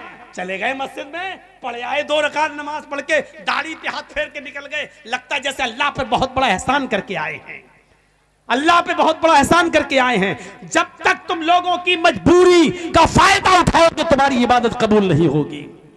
कभी आपने ये भी सोचा है कि साहब 2 लाख की ज़मीन है शराफत अली साहब की, इनकी माँ का इलाज होना है, बेचारे को ज़रूरत है पैसों की, चलो 2 लाख की ज़मीन को हम 2.25 लाख में ले लेते हैं, बेचारा अपनी माँ का इलाज करा रहा है। ऐसे किसी के सामने हाथ फैलाने में शर्म आ रही है, चलो 2 की ज़मीन हम 2.25 में खरीद लेते हैं, हमारी ज़मीन पड़ी रहेगी, 2-4 साल उसकी कीमत बढ़ जाएगी, लेकिन एक मजबूर आदमी बेचारा अपनी माँ का इलाज करा लेगा। कभी 2 लाख की ज़मीन को 2.25 लाख में लिया हमने? कभी 2 लाख की ज़मीन का 2.5 लाख दिया है? जब 2 का 2.5 नहीं दे सकते हो तो 2 का 1.5 देना भी जुल्म है, जुल्म है, जुल्म है, रब्बे काबा की कसम जुल्म है, और अल्लाह इसको माफ नहीं करेगा। मजबूर के मजबूरी का फायदा उठाएंगे आप? ईमान इस चीज का नाम नहीं। यही तो हमारी ईमान की कमजोरी है, यही तो हमारी ईमान में कमजोरी है। हमारी बुनियाद जब कमजोर है तो इमारत कैसे मजबूत हो सकती है? इमारत हमारी कैसे मजबूत हो सकती है? हमें अपने ईमान को मजबूत करना है। वो कौन सा ईमान था, वो कौन सा ईमान था? क्या आती है एक औरत कबीले गामदिया से है, सहाबिया है, आती है, अरे अल्लाह के नबी मुझसे एक जुर्म हो गया है। क्या जुर्म हुआ है? सुन लो, थोड़ी देर के लिए और बैठ लो, इस वाक़े को सुन लो, आंखों में आंसू आ जाते हैं। इस वाक़े को सुनने के बाद इंसान रोने पे मजबूर हो जाता है। ये वाक़े हमारे ईमान को झंझोड़ता है। इस वाक़े को सुन लो, चले जाना, थोड़ी देर ये भीख में और डाल दो मेरी झोली में, इस वाक़े को सुन लो। वो औरत आती है, और अल्लाह के नबी मुझसे जुर्म हो गया है। आपने कहा तौबा कर। कहने लगी अल्लाह के नबी, मैं इसी दुनिया में पाक होना चाहती हूँ, मैं इसी दुनिया में उस जुर्म की सजा पाना चाहती हूँ। आपने कहा तौबा कर, अल्लाह से मगफिरत की दुआ मांग, अल्लाह गफूरुर रहीम है, कहने लगी मेरा जुर्म तो सुन लीजिए, क्या इस जुर्म की कोई माफी है भी या नहीं? अल्लाह के नबी ने कहा बता क्या तेरा जुर्म हुआ है, क्या तुझसे गलती हुई है? कहने लगी अल्लाह के नबी मेरा शौहर 2-3 साल से घर पे नहीं है, मैं जंगल में बकरियां चरा रही थी, मैं जंगल में बकरियां चरा रही थी, वहीं पहाड़ी के पास एक चरवाहा भी बकरियां चरा रहा था।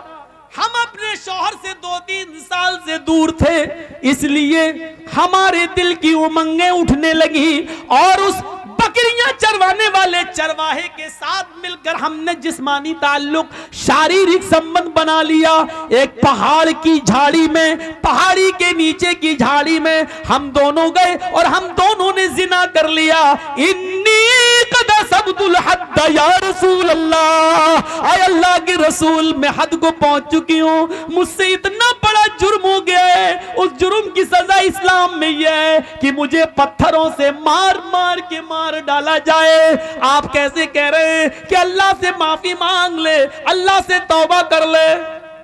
अल्लाह के नबी ने कहा अच्छा ओह ये गुनाह हुआ है तुमसे, जी ठीक है, क्या चाहती हो? कहा मुझे खत्म कर दिया जाए। इस्लाम ने जो सजा बताई है पत्थरों से मार मार के मार डालो, खत्म कर दो, हमें वो सजा दी जाए। अल्लाह के नबी ने कहा ठीक है तुम्हें ये सजा दी जाएगी, जाओ ऐ सहाबियों इस औरत को ले जाओ। ये नहीं पूछा कि किसने किया था, वो मर्द कौन था, आदमी कौन था, कहां का रहने वाला था, नहीं ये सब नहीं पूछा। क्यों? जिसकी बात छिपी है छिपी रहने दो, वो जाने और उसका अल्लाह जाने। हमारे यहां तो नंगा करने का रवाज है, अच्छा किसने किया ओ, फिर उसको फेसबुक पे डालो, व्हाट्सएप पे डालो, ये हमारे ईमान का हाल है। अल्लाह के नबी चाहते तो पूछ सकते थे उस औरत से, अकेले नहीं होता है जिना, किसी मर्द ने किया होगा, कहां, कौन है वो, कहां का रहने वाला है, लेकिन पूरी हदीस पढ़ जाइए कहीं डिटेल नहीं मिलती है। तुम बता रही हो तुम गुनाह से पाक होना चाहती हो, हम तुम्हें कर देंगे, लेकिन जिसका मामला छिपा है उसके बारे में हमें पूछने का हक नहीं। हो सकता है वो अल्लाह से तौबा कर ले और अल्लाह उसको माफ कर दे, नहीं तो वो जाने और उसका रब जाने, कयामत के दिन जहन्नम में डालेगा। हम कौन होते हैं उसके पीछे पड़ने वाले? ऐप पर पर्दा डालो, उसको जाहिर मत करो, उसको जाहिर मत करो। ये मेरी माँ बहन इस वाक़े को सुने, बहुत अच्छा वाक़या है, तुम्हारे लिए वाक़या है, तुम्हें भी इससे इबरत मिलेगी।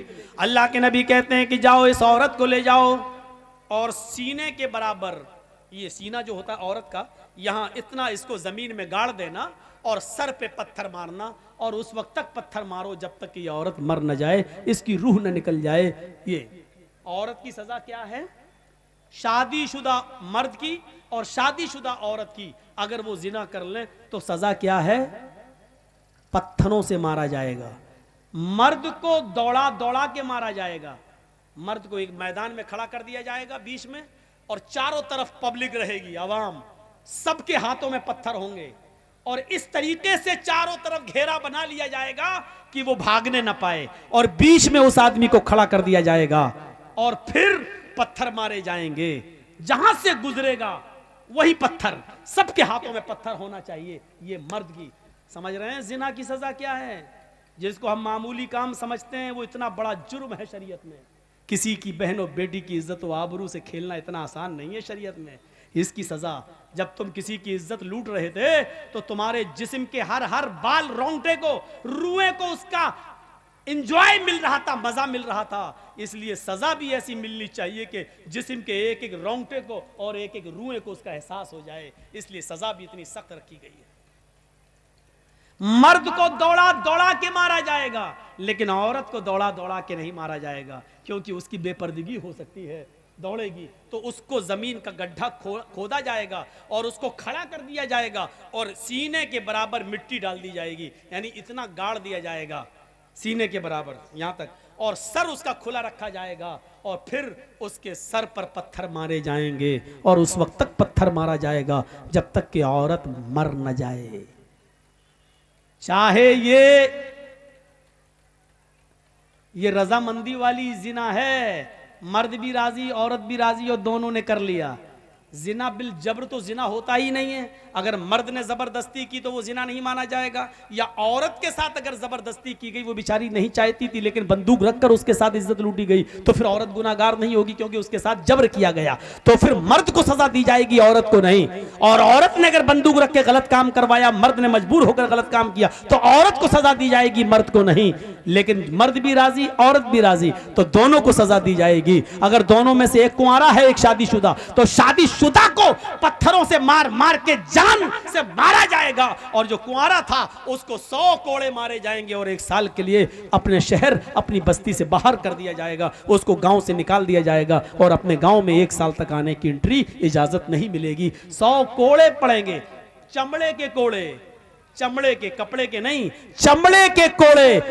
10-20 कोड़ों में ही वो बैठ जाएगा और कराने लगेगा। 100 कोड़े में तो अल्लाह बेहतर जाने बचेगा भी कि नहीं बचेगा। तो मेरे भाइयों, 100 कोड़े जिंदगी भर के लिए फिर उठने के लायक नहीं रहेगा। अगर बच भी गया तो जिंदगी भर चलने के लायक नहीं रहेगा, उठने के लायक नहीं रहेगा बिस्तर पर। ऐसे 100 कोड़े उसके ऊपर मारे जाएंगे, और 100 कोड़े मारने के बाद भी उसको गांव में रहने की इजाजत नहीं। 1 साल के लिए उसको इस शहर से दूसरे शहर में दाखिल किया जाएगा। उसको अपने शहर में एंट्री नहीं है, क्योंकि उसको देखकर लोग उस लड़की को याद करेंगे, अच्छा ये ओ फला की लड़की के साथ इसने, तो उस लड़की की बेइज्जती होगी जिसके साथ इसने रेप किया है या जिना किया है। इसलिए उस लड़की की इज्जत को बहाल करने के लिए 100 कोड़े मार को 1 साल के लिए इसको शहर से बाहर निकाल दो। ये इस्लाम ने सजा मुतय्यन की है।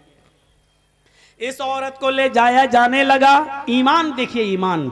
इस औरत से जिना का सुदूर तो हो गया, लेकिन जब होश में आई, जब इसको जवानी की गर्मी इसके दिमाग से निकलती है, तो सोचती है, अल्लाह ये मैंने क्या कर लिया, अल्लाह ये मुझसे क्या हो गया, अल्लाह ये मैंने कितना बड़ा गुनाह कर लिया।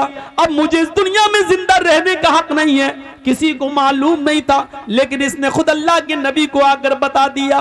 इसके ऐब पर पर्दा पड़ चुका था, लेकिन फिर भी इसने आकर अल्लाह के नबी को बता दिया। अल्लाह के नबी ने कहा, जाओ इस औरत को ले जाओ और इसको पत्थरों से मार मार के हलाक कर दो, मार मार के इस औरत को मार डालो। सहाबा उसको लेके जाने लगे। पकड़ा, चल जल्दी चल। उसको खींच लिया, वो गिर गई। जैसी वो काम दिया गिरी, वो औरत जमीन के ऊपर गिरी, तो उसने अपना पेट सबसे पहले पकड़ा। ऐसे सहाबा ने पूछा, क्या हुआ, क्या बात है, ऐसे चलेगी तो कब तक पहुंचेगी तू मैदान में, कब तुझे मारा जाएगा। कहने लगी, ओ मोहम्मद के साथियों सल्लल्लाहु अलैहि वसल्लम, आए नबी के साथियों, मुझे धीरे धीरे ले चलो।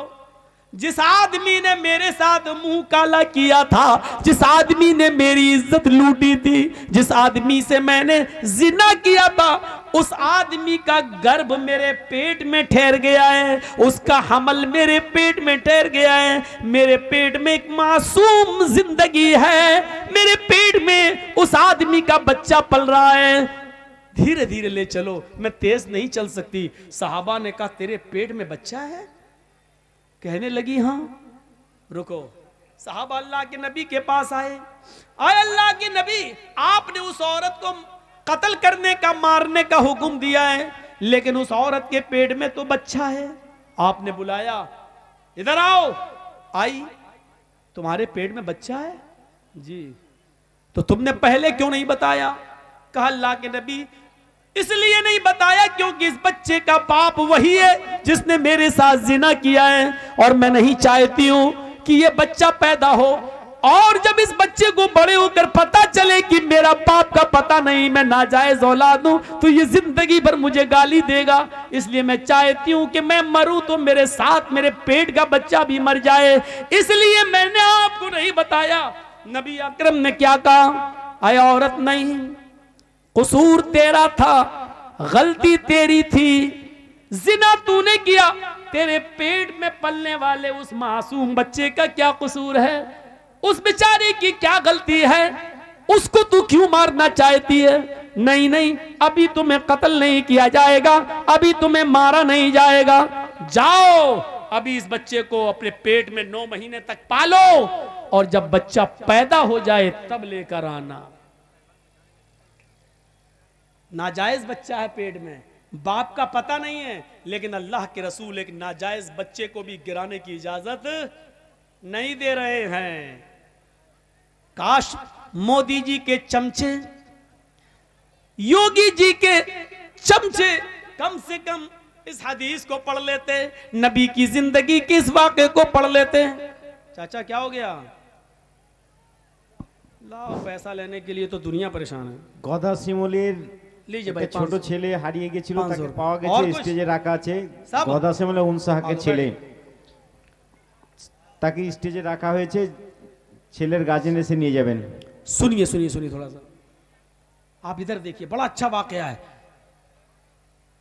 अल्लाह के नबी एक मासूम की जिंदगी को कितना प्यार की नजर से देख रहे हैं, जबकि मालूम है कि बच्चे का बाप नाजायज। ये बच्चा जब पैदा होगा तो हरामी बच्चा कहलाएगा, नाजायज बच्चा कहलाएगा, लेकिन इसके बावजूद अल्लाह के नबी कह रहे हैं बच्चे को नहीं मारा जाएगा। बच्चे का क्या कसूर है? इससे ज्यादा इंसानियत किसी धर्म में मिलेगी? इससे ज्यादा मानवता किसी मजहब में मिलेगी? गए, जाओ इस औरत को कहा बच्चा पैदा हो जाए तब आना। 9 महीने तक अपने पेट में रखती है। जब बच्चा पैदा हुआ 2-4 दिन बिस्तर पे लेटती है, चलने के लायक होती है तो बच्चे को लेकर आती है। 9 महीने में अल्लाह के नबी भूल गए कि ये औरत कौन है। आई, अल्लाह के रसूल लीजिए बच्चा। आपने कहा था जब बच्चा पैदा हो जाए तब आना। आपने कहा तुम कौन? कहा नहीं पहचाना। कहा नहीं, मैं वही औरत हूं जिससे जिना का सुदूर हुआ था और मुझे कत्ल करने के लिए भेजा जा रहा था। मेरे पेट में बच्चा था। आपने कहा ओ गामदिया, कबीले गामदिया से?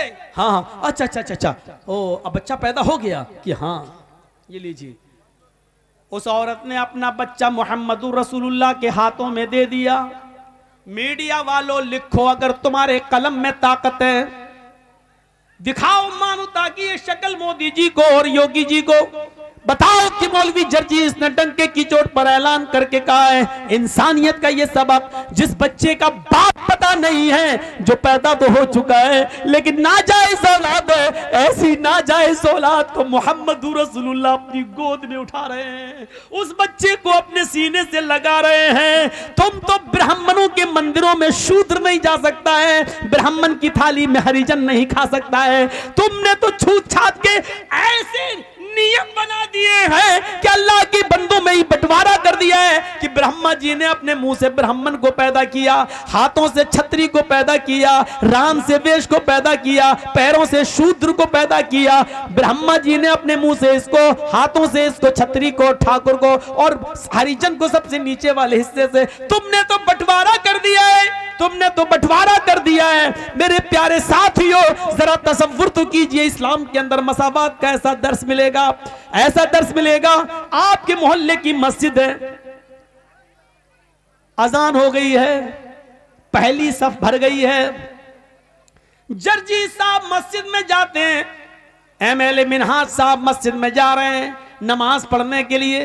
इस्लाम का की मसावात देखिए, आगे वाली सब भर गई है, जर्जी साहब में, मिनहाज साहब में इतनी ताकत नहीं है कि आगे की सफ से किसी आदमी को हटाकर पीछे कर दे। चल हट हट, मैं जर्जीस हूं, मैं इज्जत वाला असर रसूख वाला आदमी हूं, मैं आगे बैठूंगा। एमएलए साहब कहते हैं पीछे हट, मैं आगे बैठूंगा। इस्लाम ने यह पावर न एमएलए साहब को दिया है न जर्जीस को दिया है। सऊदिया की सरजमीन पर मक्के से बड़ी कोई मस्जिद कौन सी हो सकती है? वहां टैक्सी ड्राइवर अगर खाने काबा में पहले पहुंच गया है, रिक्शा चलाने वाला पहले पहुंच गया है और वो पहली सफ भर चुकी है, तो सऊदिया के बादशाह को भी अधिकार नहीं है कि अगली सफ से किसी आदमी को हटाकर पीछे खड़ा कर दे और खुद आगे खड़ा कर दे। नहीं नहीं, जो मेरे घर में पहले आया वो पहले बैठेगा, जो बाद में आया वो पीछे रहेगा। ये तुम्हारी अदालत नहीं है, ये तुम्हारा घर नहीं है, ये तुम्हारी असेंबली नहीं है, ये तुम्हारी मीरास नहीं है, ये मस्जिद है, ये अल्लाह का घर है। यहाँ हमारे घर में कोई एमएलए नहीं, कोई एमपी नहीं, कोई मौलवी नहीं, कोई हाजी नहीं, कोई नमाजी नहीं, हमारे घर में सब बराबर है। कुल्लुकुम मिन आदम व आदम मिन तुराब ला फज़्ल लिअरबिय्य अरबी नाला जमी वला लिया जमी नाला अरबी। कोई गोरे को काले पर फौकियत नहीं, कोई काला गोरे से अफजल नहीं, कोई अमीर नहीं, कोई गरीब नहीं, मेरे घर में सब आए सब बराबर है। रिक्शा चलाने वाला भी मेरा बंदा है, मेरे नाम पर भीख मांगने वाला भी मेरा बंदा है, इस मुल्क की बादशाहत को चलाने वाला भी मेरा बंदा है, लेकिन मेरे घर में आने वाला सब मेरा मोहताज है और मेरी नजर में सब बराबर है, मेरी नजर में सब बराबर है। खाने काबा का तवाफ कर रहे हजरत उमर फारूक के पोते सालिम इब्ने अब्दुल्ला, सालिम इब्ने अब्दुल्ला उमर फारूक के पोते तवाफ कर रहे हैं। उस जमाने का अमीरुल मक्के का गवर्नर हिशाम इब्ने अब्दुल मलिक है। वो देखता है कि फटे पुराने कपड़े एहराम में ये बेचारे हैं, तो कहने लगा, अरे उमर फारूक के पोते हो तुम? जी। इतना पुराना फटा पुराना कपड़ा पहनकर तुम यहां आए हो? चलो क्या चाहिए मुझे बताओ। अल्लाह के घर में खाने काबा में तवाफ के दौरान गवर्नर पूछ रहा है हजरत उमर के पोते से, तुम्हें किस चीज की जरूरत है बताओ, हम तुम्हारी जरूरत पूरी कर देंगे, मैं इस इलाके का गवर्नर हूं। और हजरत सालिम इब्ने अब्दुल्ला क्या कहते हैं, इन्नी ला अस्तही मिनल्लाहि अन असला फी बैती गैरा, अल्लाह के घर में अल्लाह के होते हुए मुझे किसी गैर से मांगने में शर्म आती है। गवर्नर साहब, अपना माल अपनी दौलत अपने पास रखो, मुझे अल्लाह के घर में जो कुछ मांगना है अल्लाह से मांगना है, तुमसे नहीं। अल्लाह के घर से जब दुआ हुआ मांग के निकल गए, सालिम इब्ने अब्दुल्ला कुछ दुआ मांग रहे थे तवाफ के बाद, 7 चक्कर लगाने के बाद दुआ मांगी। दुआ क्या मांग रहे थे ये अल्लाह जानता है और सालिम इब्ने अब्दुल्ला जानते, तीसरा कोई नहीं जानता। भाई हमने क्या दुआ मांगी आज तक तो हम जानते हैं और मेरा रब जानता है, बस तीसरा तो कोई नहीं जानता। तो हिशाम देख रहा है कि सालिम इब्ने अब्दुल्ला क्या कर रहे हैं। क्या हो गया? আসসালামু আলাইকুম। আর একটা ছোট বাচ্চাকে পাওয়া গেছে, যার বাচ্চা আছে এখানে রাখা আছে, স্টেজে এসে নিয়ে যাবেন। একটা ছোট বাচ্চাকে পাওয়া গেছে, যার বাচ্চা আছে স্টেজ থেকে এসে নিয়ে যাবেন। सालिम इब्ने अब्दुल्ला दुआ मांग रहे हैं और हिशाम इब्ने अब्दुल मलिक देख रहा कि ये दुआ मांग रहे हैं। दुआ मांग के ये बाहर निकले तो हिशाम इब्ने अब्दुल मलिक गवर्नर भी बाहर निकल गया। गवर्नर ने कहा, सुनो, अल्लाह के घर में तो तुम्हें शर्म आ रही थी, ये तो अल्लाह का घर नहीं है, ये तो बाजार है। बताओ तुम मुझसे क्या चाहते हो? तुम बहुत गरीब हो, फटे पुराने कपड़े पहने हुए हो, तुम्हारा एहराम 20 जगह से फटा है और उसमें टांके लगे हुए हैं, और तुम हजरत उमर जिसने 22 लाख मुरब्बा मील पर हुकूमत की है, उसका पोता इतना गरीब। सालिम इब्ने अब्दुल्ला कहते हैं, तुम मेरी क्या मदद करोगे, दुनिया की या आखिरत की?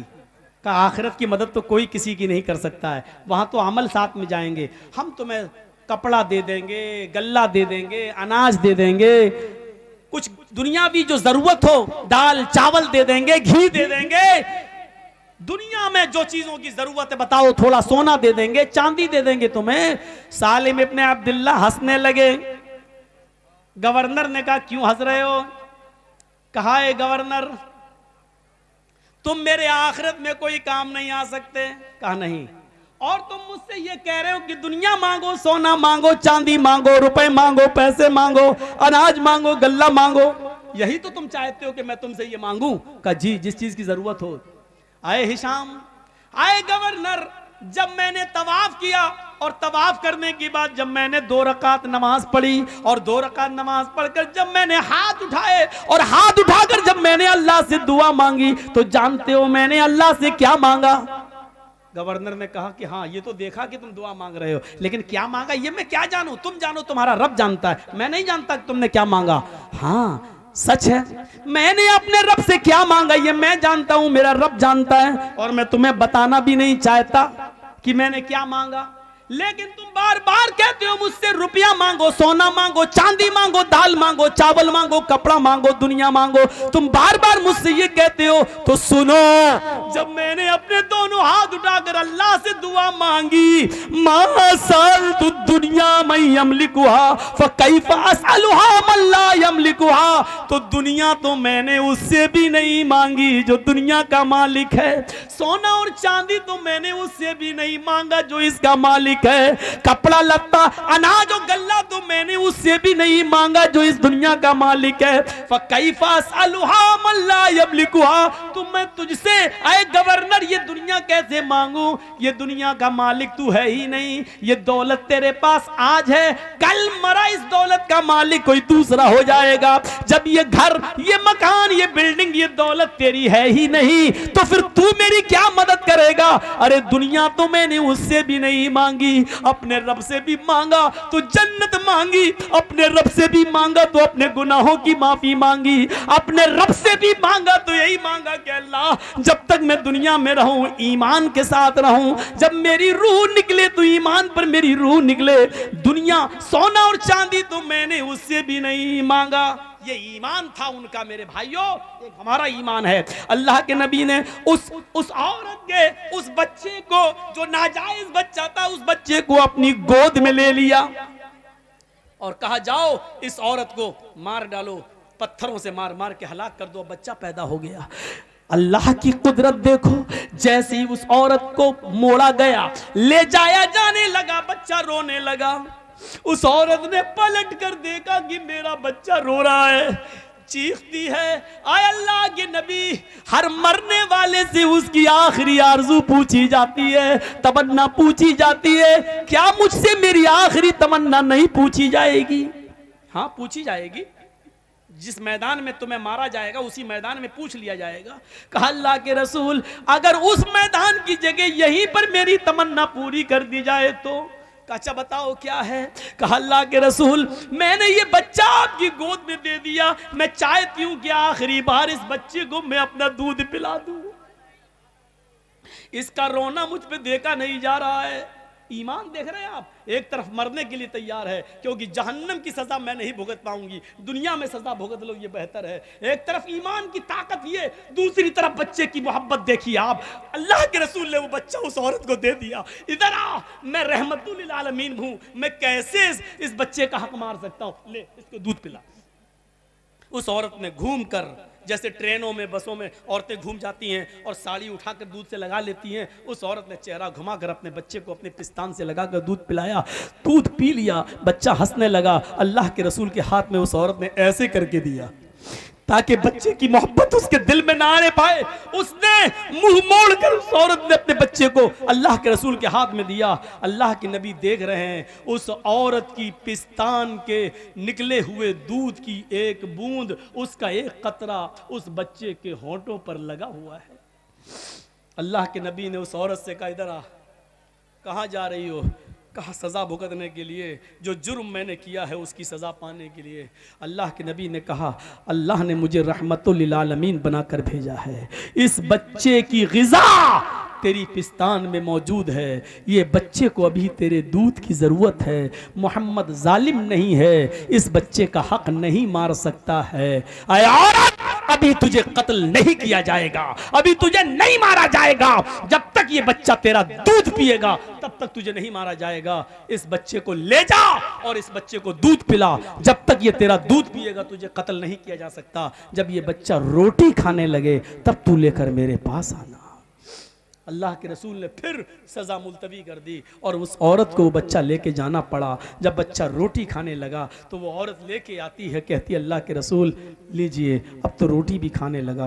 अल्लाह के नबी की नज़रों में आंखों में आंसू आ जाते हैं और कहते हैं कि औरत, अब तेरे लिए मेरे पास भी कोई रास्ता नहीं है, सारे रास्ते बंद हो चुके हैं, बच्चा रोटी भी खाने लगा है, इसलिए अब ये सज़ा का वक्त पूरा है, अब तुझे कत्ल किया जाएगा। आपने उस बच्चे को एक सहाबी के हवाले किया। कौन है जो इस बच्चे को पालेगा? एक सहाबी ने हाथ उठाया, मैं अल्लाह के रसूल इस बच्चे को अपने बच्चे की तरह रखूंगा, मैं इसको अपना नाम दूंगा, मैं इसको अपने घर में पना दूंगा, अपनी जमीन और जायदाद का मालिक भी बनाऊंगा, मुझे दे दीजिए। अल्लाह के रसूल ने उस बच्चे को उसके हवाले कर दिया और उस औरत को भेज दिया। उस औरत को जब भेजा गया और वो मैदान मक्तल में जाती है, उसको सीने के बराबर गाड़ दिया जाता है।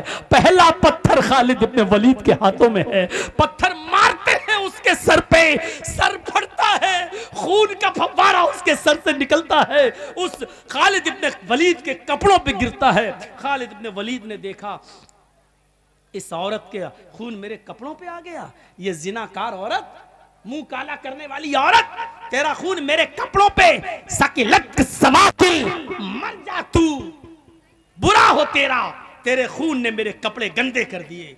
खालिद इब्न वलीद के मुंह से कुछ उल्टे सीधे जुमले निकल गए, कुछ गलत जुमले निकल गए। अल्लाह के रसूल को जब पता चला कि उस औरत को खालिद इब्न वलीद ने पत्थर मारा और पत्थर मारते हुए उसके खून के छींटे खालिद के कपड़ों पे पड़ गए, तो इसमें औरत का क्या कसूर था बेचारी का? वो तो बंदी थी, वो तो गड़ी थी, सर से खून का फव्वारा निकला, वो किसी के भी कपड़ों पे जा सकता था, इसमें उस औरत का क्या कसूर है? खालिद ने उस औरत को ये गाली क्यों दी? मर जा, जानिया, बदचलन, बदकिरदार, ये क्यों कहा उसको? 3 दिन तक आपने खालिद इब्न वलीद से बात नहीं की और 3 दिन के बाद खालिद इब्न वलीद आते हैं, अल्लाह के रसूल मैं देख रहा हूं कि आप मेरे सलाम का जवाब देकर मुंह फेर लेते हैं, आप मुझसे बात नहीं करते हैं, मैं देख रहा हूं आप मुझसे कटे कटे फिर रहे हैं, मेरी जन्नत बर्बाद हो जाएगी, मेरी आखिरत बर्बाद हो जाएगी। अल्लाह के रसूल अगर आप मुझसे नाराज हो गए और मेरा इंतकाल हो गया तो अल्लाह मुझे जन्नत में दाखिल नहीं करेगा। अल्लाह के नबी वजह बताओ। आपने कहा खालिद वजह सिर्फ एक है, रीजन सिर्फ एक है, कारण सिर्फ एक है, तुमने उस औरत को गाली दी, उसको बदचलन कहा जिस औरत को मैंने मारने का हुक्म दिया था। कहा अल्लाह के नबी आपको नहीं मालूम, आपने नहीं सुना जब मैंने पत्थर मारा था तो उसका सर फटा, उसके खून के छींटे मेरे कपड़ों पे आए, मेरे कपड़ों को नापाक कर दिए। वो औरत बदचलन थी, जिनाकार थी। फरमाया खालिद अब भी तुम अपनी जबान पे कंट्रोल नहीं कर रहे हो, अब भी तुम उस औरत को बदचलन कह रहे हो। उस औरत ने खुद बताया कि मेरा शौहर 2-3 साल से गायब है, उसने खुद बताया कि मैं कंट्रोल नहीं कर सकी और जिंदगी में पहली बार मुझसे जिना हुआ है। वो आदतन जिनाकार नहीं थी, वो पेशावर नहीं थी, वो जिना हर वक्त नहीं कराती थी, उससे सिर्फ एक बार गलती हुई है और एक बार गलती की उसने सजा भुगत ली, मेरे पास आकर अपने जुर्म का इकरार कर लिया।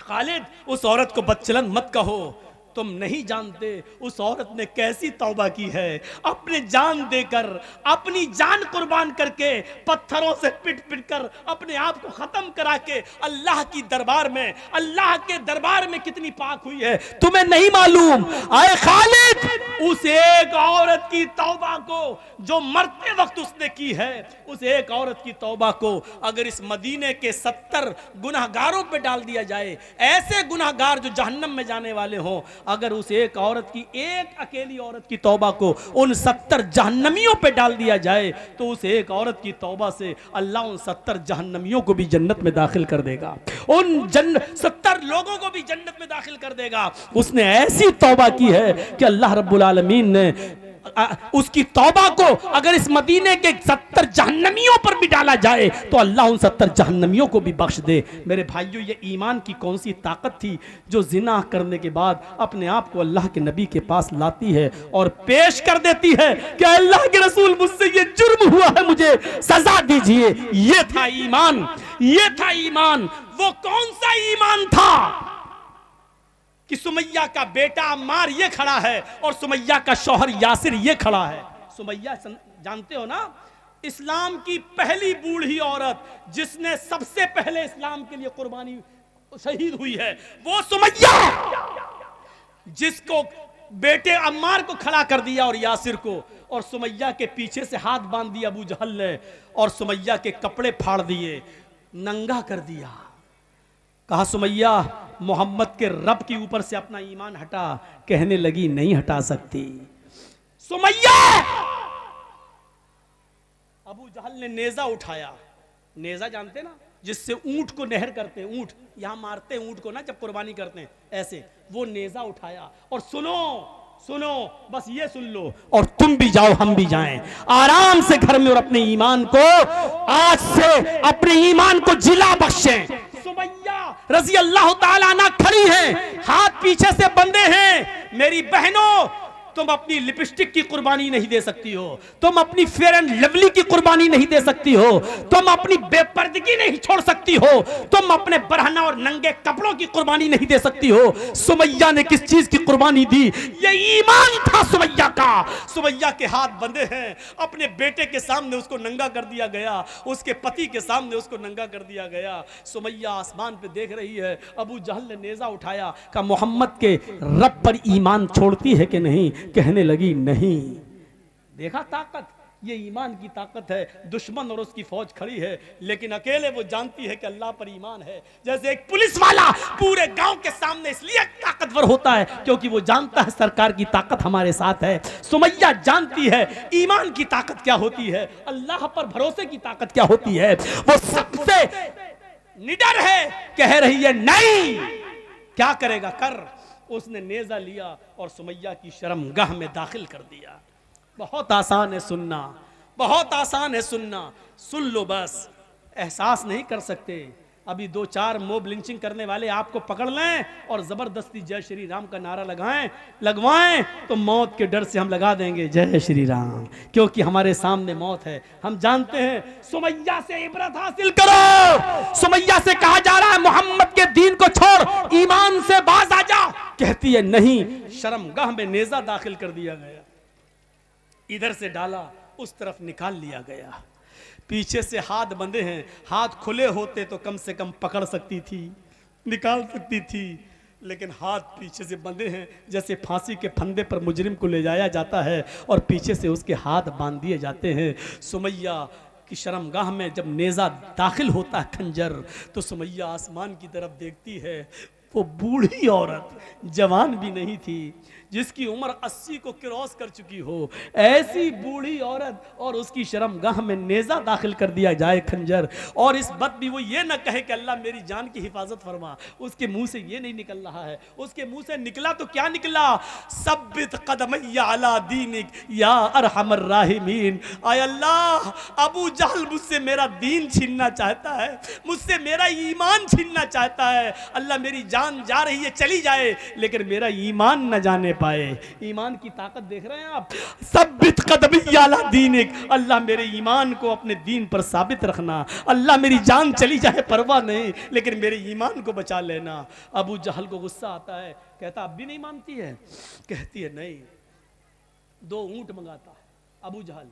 और सुनो मेरे भाइयों, आखिरी वाकया, इस पैर को सुमैया का, ये पैर इस ऊंट से बांधा और इस ऊंट का चेहरा कर दिया पूरब की तरफ, और दूसरा पैर सुमैया का दूसरे ऊंट से बांधा और उसका चेहरा कर दिया पश्चिम की तरफ, और कोड़ा हाथ में। सुमैया बोलती है जी, इन ऊंटों को कोड़ा मारूंगा, एक ऊंट इधर भागेगा, एक ऊंट इस तरफ भागेगा, तेरे पैर चीर दिए जाएंगे, बीच से तेरे 2 टुकड़े हो जाएंगे। जब ये कहता है, सुमैया कहती है अबू जहल, अल्लाह की कसम खा के कहती हूं, रब्बे काबा की कसम खा के कहती हूं, जितनी देर तू इन ऊंटों को भगाने में लगा रहा है, उतनी ही देर मुझे जन्नत में जाने में लग रही है। हैं? हाँ अय अबू जहल, ये जन्नत मैं देख रही हूं, अल्लाह की कसम मुझे दिखाई दे रही है, इसकी खुशबू मेरी नाक तक आ रही है। अबू जहल जल्दी कर, मेरे हाथ खुले होते तो मैं कोड़ा उठा के तेरे हाथ में दे देती, तूने तो मेरे हाथ ही बांध दिए हैं। जल्दी कर, जितनी देर तू इन ऊंटों को भगाने में लगा रहा है, उतनी देर मुझे रब की जन्नत में जाने में लग रही है। कौन सा ईमान था, कौन सा ईमान था? ईमान की वो कौन सी ताकत थी? पैर बंधा हुआ देख रही है, दोनों ऊंटों से बंधा हुआ देख रही है, हाथ बंधे हैं, उसको मालूम है कि ऊंट भागेंगे तो मेरा अंजाम क्या होगा, मेरे जिस्म के 2 टुकड़े हो जाएंगे। अपने बेटे के सामने कह रही है, अपने पति के सामने कह रही है, अबू जहल जितनी देर तू इन ऊंटों को भगाने में लगा रहा है, उतनी देर मुझे जन्नत में जाने में लग रही है। उसको गुस्सा आया और उसने ऊंटों को भगा दिया, एक ऊंट इधर भागा, एक ऊंट इधर भागा। सुमैया के जिस्म के 2 टुकड़े हो गए, लेकिन 2 टुकड़े इस तरीके के हुए कि चेहरा बच गया, यहां तक जिस्म, यहां के बाद एक टुकड़ा अलग हो गया और सर वाला टुकड़ा अलग, यानी सुमैया का चेहरा सही सलामत बच गया। सुमैया की रूह तो निकल गई, लेकिन उसके चेहरे पे मुस्कुराहट बाकी थी। अबू जाल करीब आता है, सुमैया के चेहरे पर हंसी देखता है, मरते वक्त भी, शहीद होते वक्त भी, तो पत्थर उठाता है, अपना सर फोड़ने लगता है। लोगों ने कहा क्या हो गया तुम्हें, पागल हो गए हो? कि हाँ मैं पागल हो गया हूं, सब कुछ छीन लिया सुमैया का, लेकिन मरते वक्त इसकी हंसी नहीं छीन पाया। देखो मरते वक्त भी मुस्कुरा रही है, मुझे चिढ़ा रही है, मुझे बतला रही है कि ईमान की ताकत क्या होती है। सुमैया तेरी मुस्कुराहट ने मुझे हरा दिया, तू जीत गई मैं हार गया, तू जीत गई मैं हार गया, तू जीत गई मैं हार गया। ये सुमैया की शहादत पर अबू जहल का बयान है, ये सुमैया तू जीत गई मैं हार गया। सब कुछ छीनने वाला तेरे चेहरे की मुस्कुराहट नहीं छीन सका, तुझसे तेरा ईमान दूर नहीं कर सका। सुमैया तू कामयाब हो गई। ये मंजर जब अल्लाह के नबी ने सुमैया के बेटे और सुमैया के पति के जबान से सुना तो आंखों में आंसू आ गए और मिंबर पर खड़े होकर खुतबा दिया। जुमे के खुतबे में आपने कहा लोगों सुनो, अबू बकर जन्नती, उमर जन्नती, उस्मान जन्नती, अली जन्नती। अबू बकर तुम अकेले जन्नत में जाओगे, उमर तुम अकेले जन्नत में जाओगे, उस्मान तुम अकेले जन्नत में जाओगे, अली तुम अकेले जन्नत में जाओगे। इसबिरू या आला यासिर, इसबिरू या आला यासिर फइन्न मौइदकुमुल जन्ना। ऐ अम्मार, ऐ यासिर, तुमने अपनी माँ का, अपनी बीवी का यह मंजर अपनी आंखों से देखा है, सब्र करो। यासिर के घराने वालों, यासिर के खानदान वालों, सब्र करो, तुम्हारा पूरा खानदान एक साथ जन्नत में जाएगा। अल्लाह तुम्हारे पूरे खानदान को एक साथ जन्नत में दाखिल करेगा। ईमान इस चीज का नाम है जो हमें अपने अंदर पैदा करना चाहिए। ये ईमान से जब हम अपना रिश्ता मजबूत करेंगे तो हम तरक्की करेंगे, ईमान से अपना रिश्ता तोड़ेंगे तो पतंग की तरह नीचे गिरेंगे। और जैसे लड़के पतंग को फाड़ देते हैं, ऐसी दुनिया की सारी कौमें हमें नोच डालेंगी और हमारा मजाक उड़ाएंगी, हमारे ऊपर जुल्म करेंगी। ईमान से अपने रिश्ते को मजबूत करिए। मुझे कल लखनऊ का सफ़र करना है, इसलिए फ़्लाइट भी मेरी है, हमको निकलना भी है। हमने 11 बजे स्टेज संभाला और 12:50 हो गए हैं। मेरी ख्वाहिश थी कि 10 बजे टाइम दे दिया जाता, 12 बजे तक बोलते, लेकिन जलसा कमेटी की अपनी मजबूरियां होती हैं। बहरहाल कुछ भी सही मेरे भाइयों, आइंदा जब जलसा करो तो इंतज़ाम सही करो, बैठने का इतना मजबूत इंतज़ाम हो कि किसी को खड़े होने की जरूरत ना हो और न वो बदमाशी